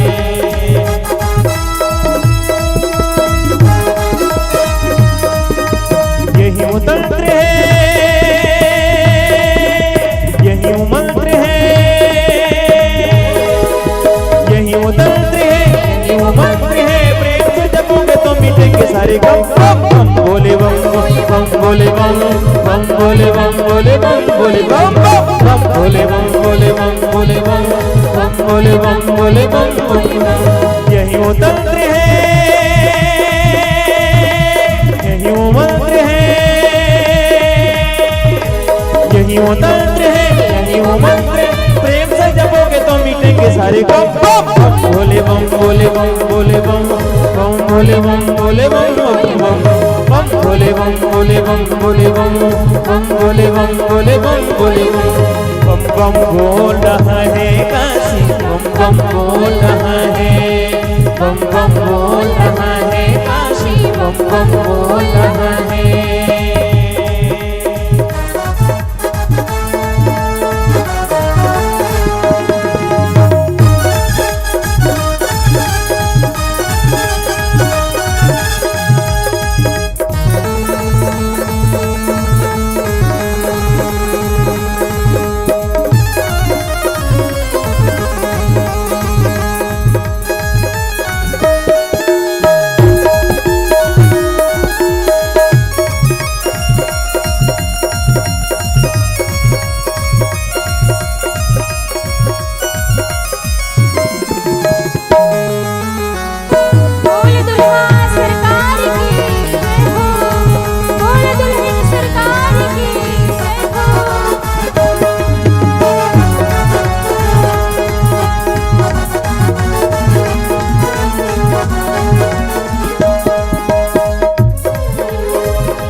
जहाँ के पारस है, पारस है, पारस है, उस शहर का नाम बनारस है, उस शहर का नाम बनारस है।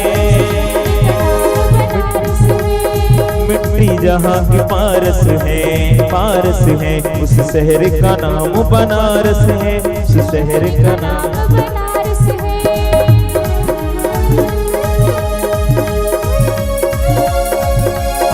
अर्जी जहाँ लगावेला,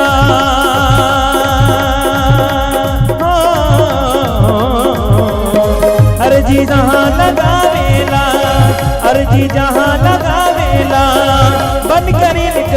दासी।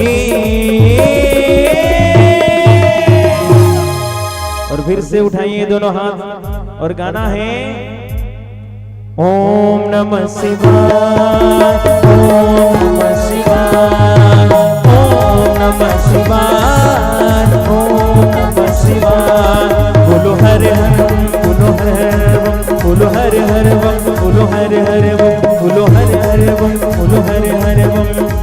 बम बोल रहा है काशी, बम बोल रहा है, बम बोल रहा है काशी, बम बोल रहा है, बम बोल रहा है काशी, बम बोल रहा है, बम बोल रहा है काशी, बम बोल रहा है, बम बोल रहा है काशी, बम बोल रहा है।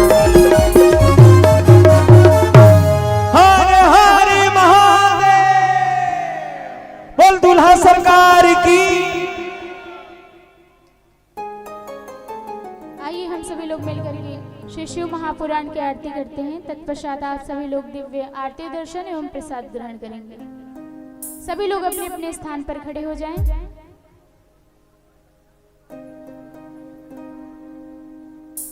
ओमिद्गुम हविः प्रजननं वेयस्य शिवेर्गुं सर्वगणगुं स्वस्ताय आत्मशनि प्रजाशनि पशुशनि लोकशनि वैशनि अग्नि प्रजां बहुलां मे करुत्वन्नं पयोरेतु अस्मासु दत्त।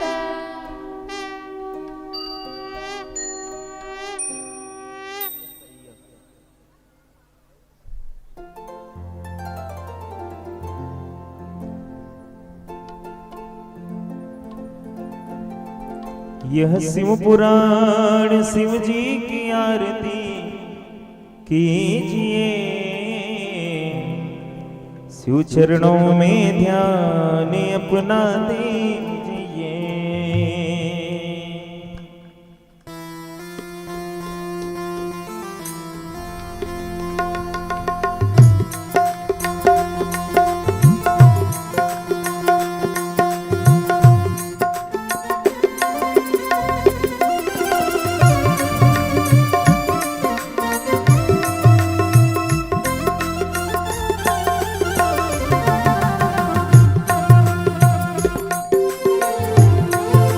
शिव पुराण शिव जी की आरती कीजिए, शिव चरणों में ध्यान अपना दीजिए। यह शिव पुराण शिव जी की आरती कीजिए, शिव चरणों में ध्यान अपना दीजिए। ये महाग्रंथ है शिव पुराण, सन्मार्ग दिखाने वाला, बिगड़ी को बनाने वाला।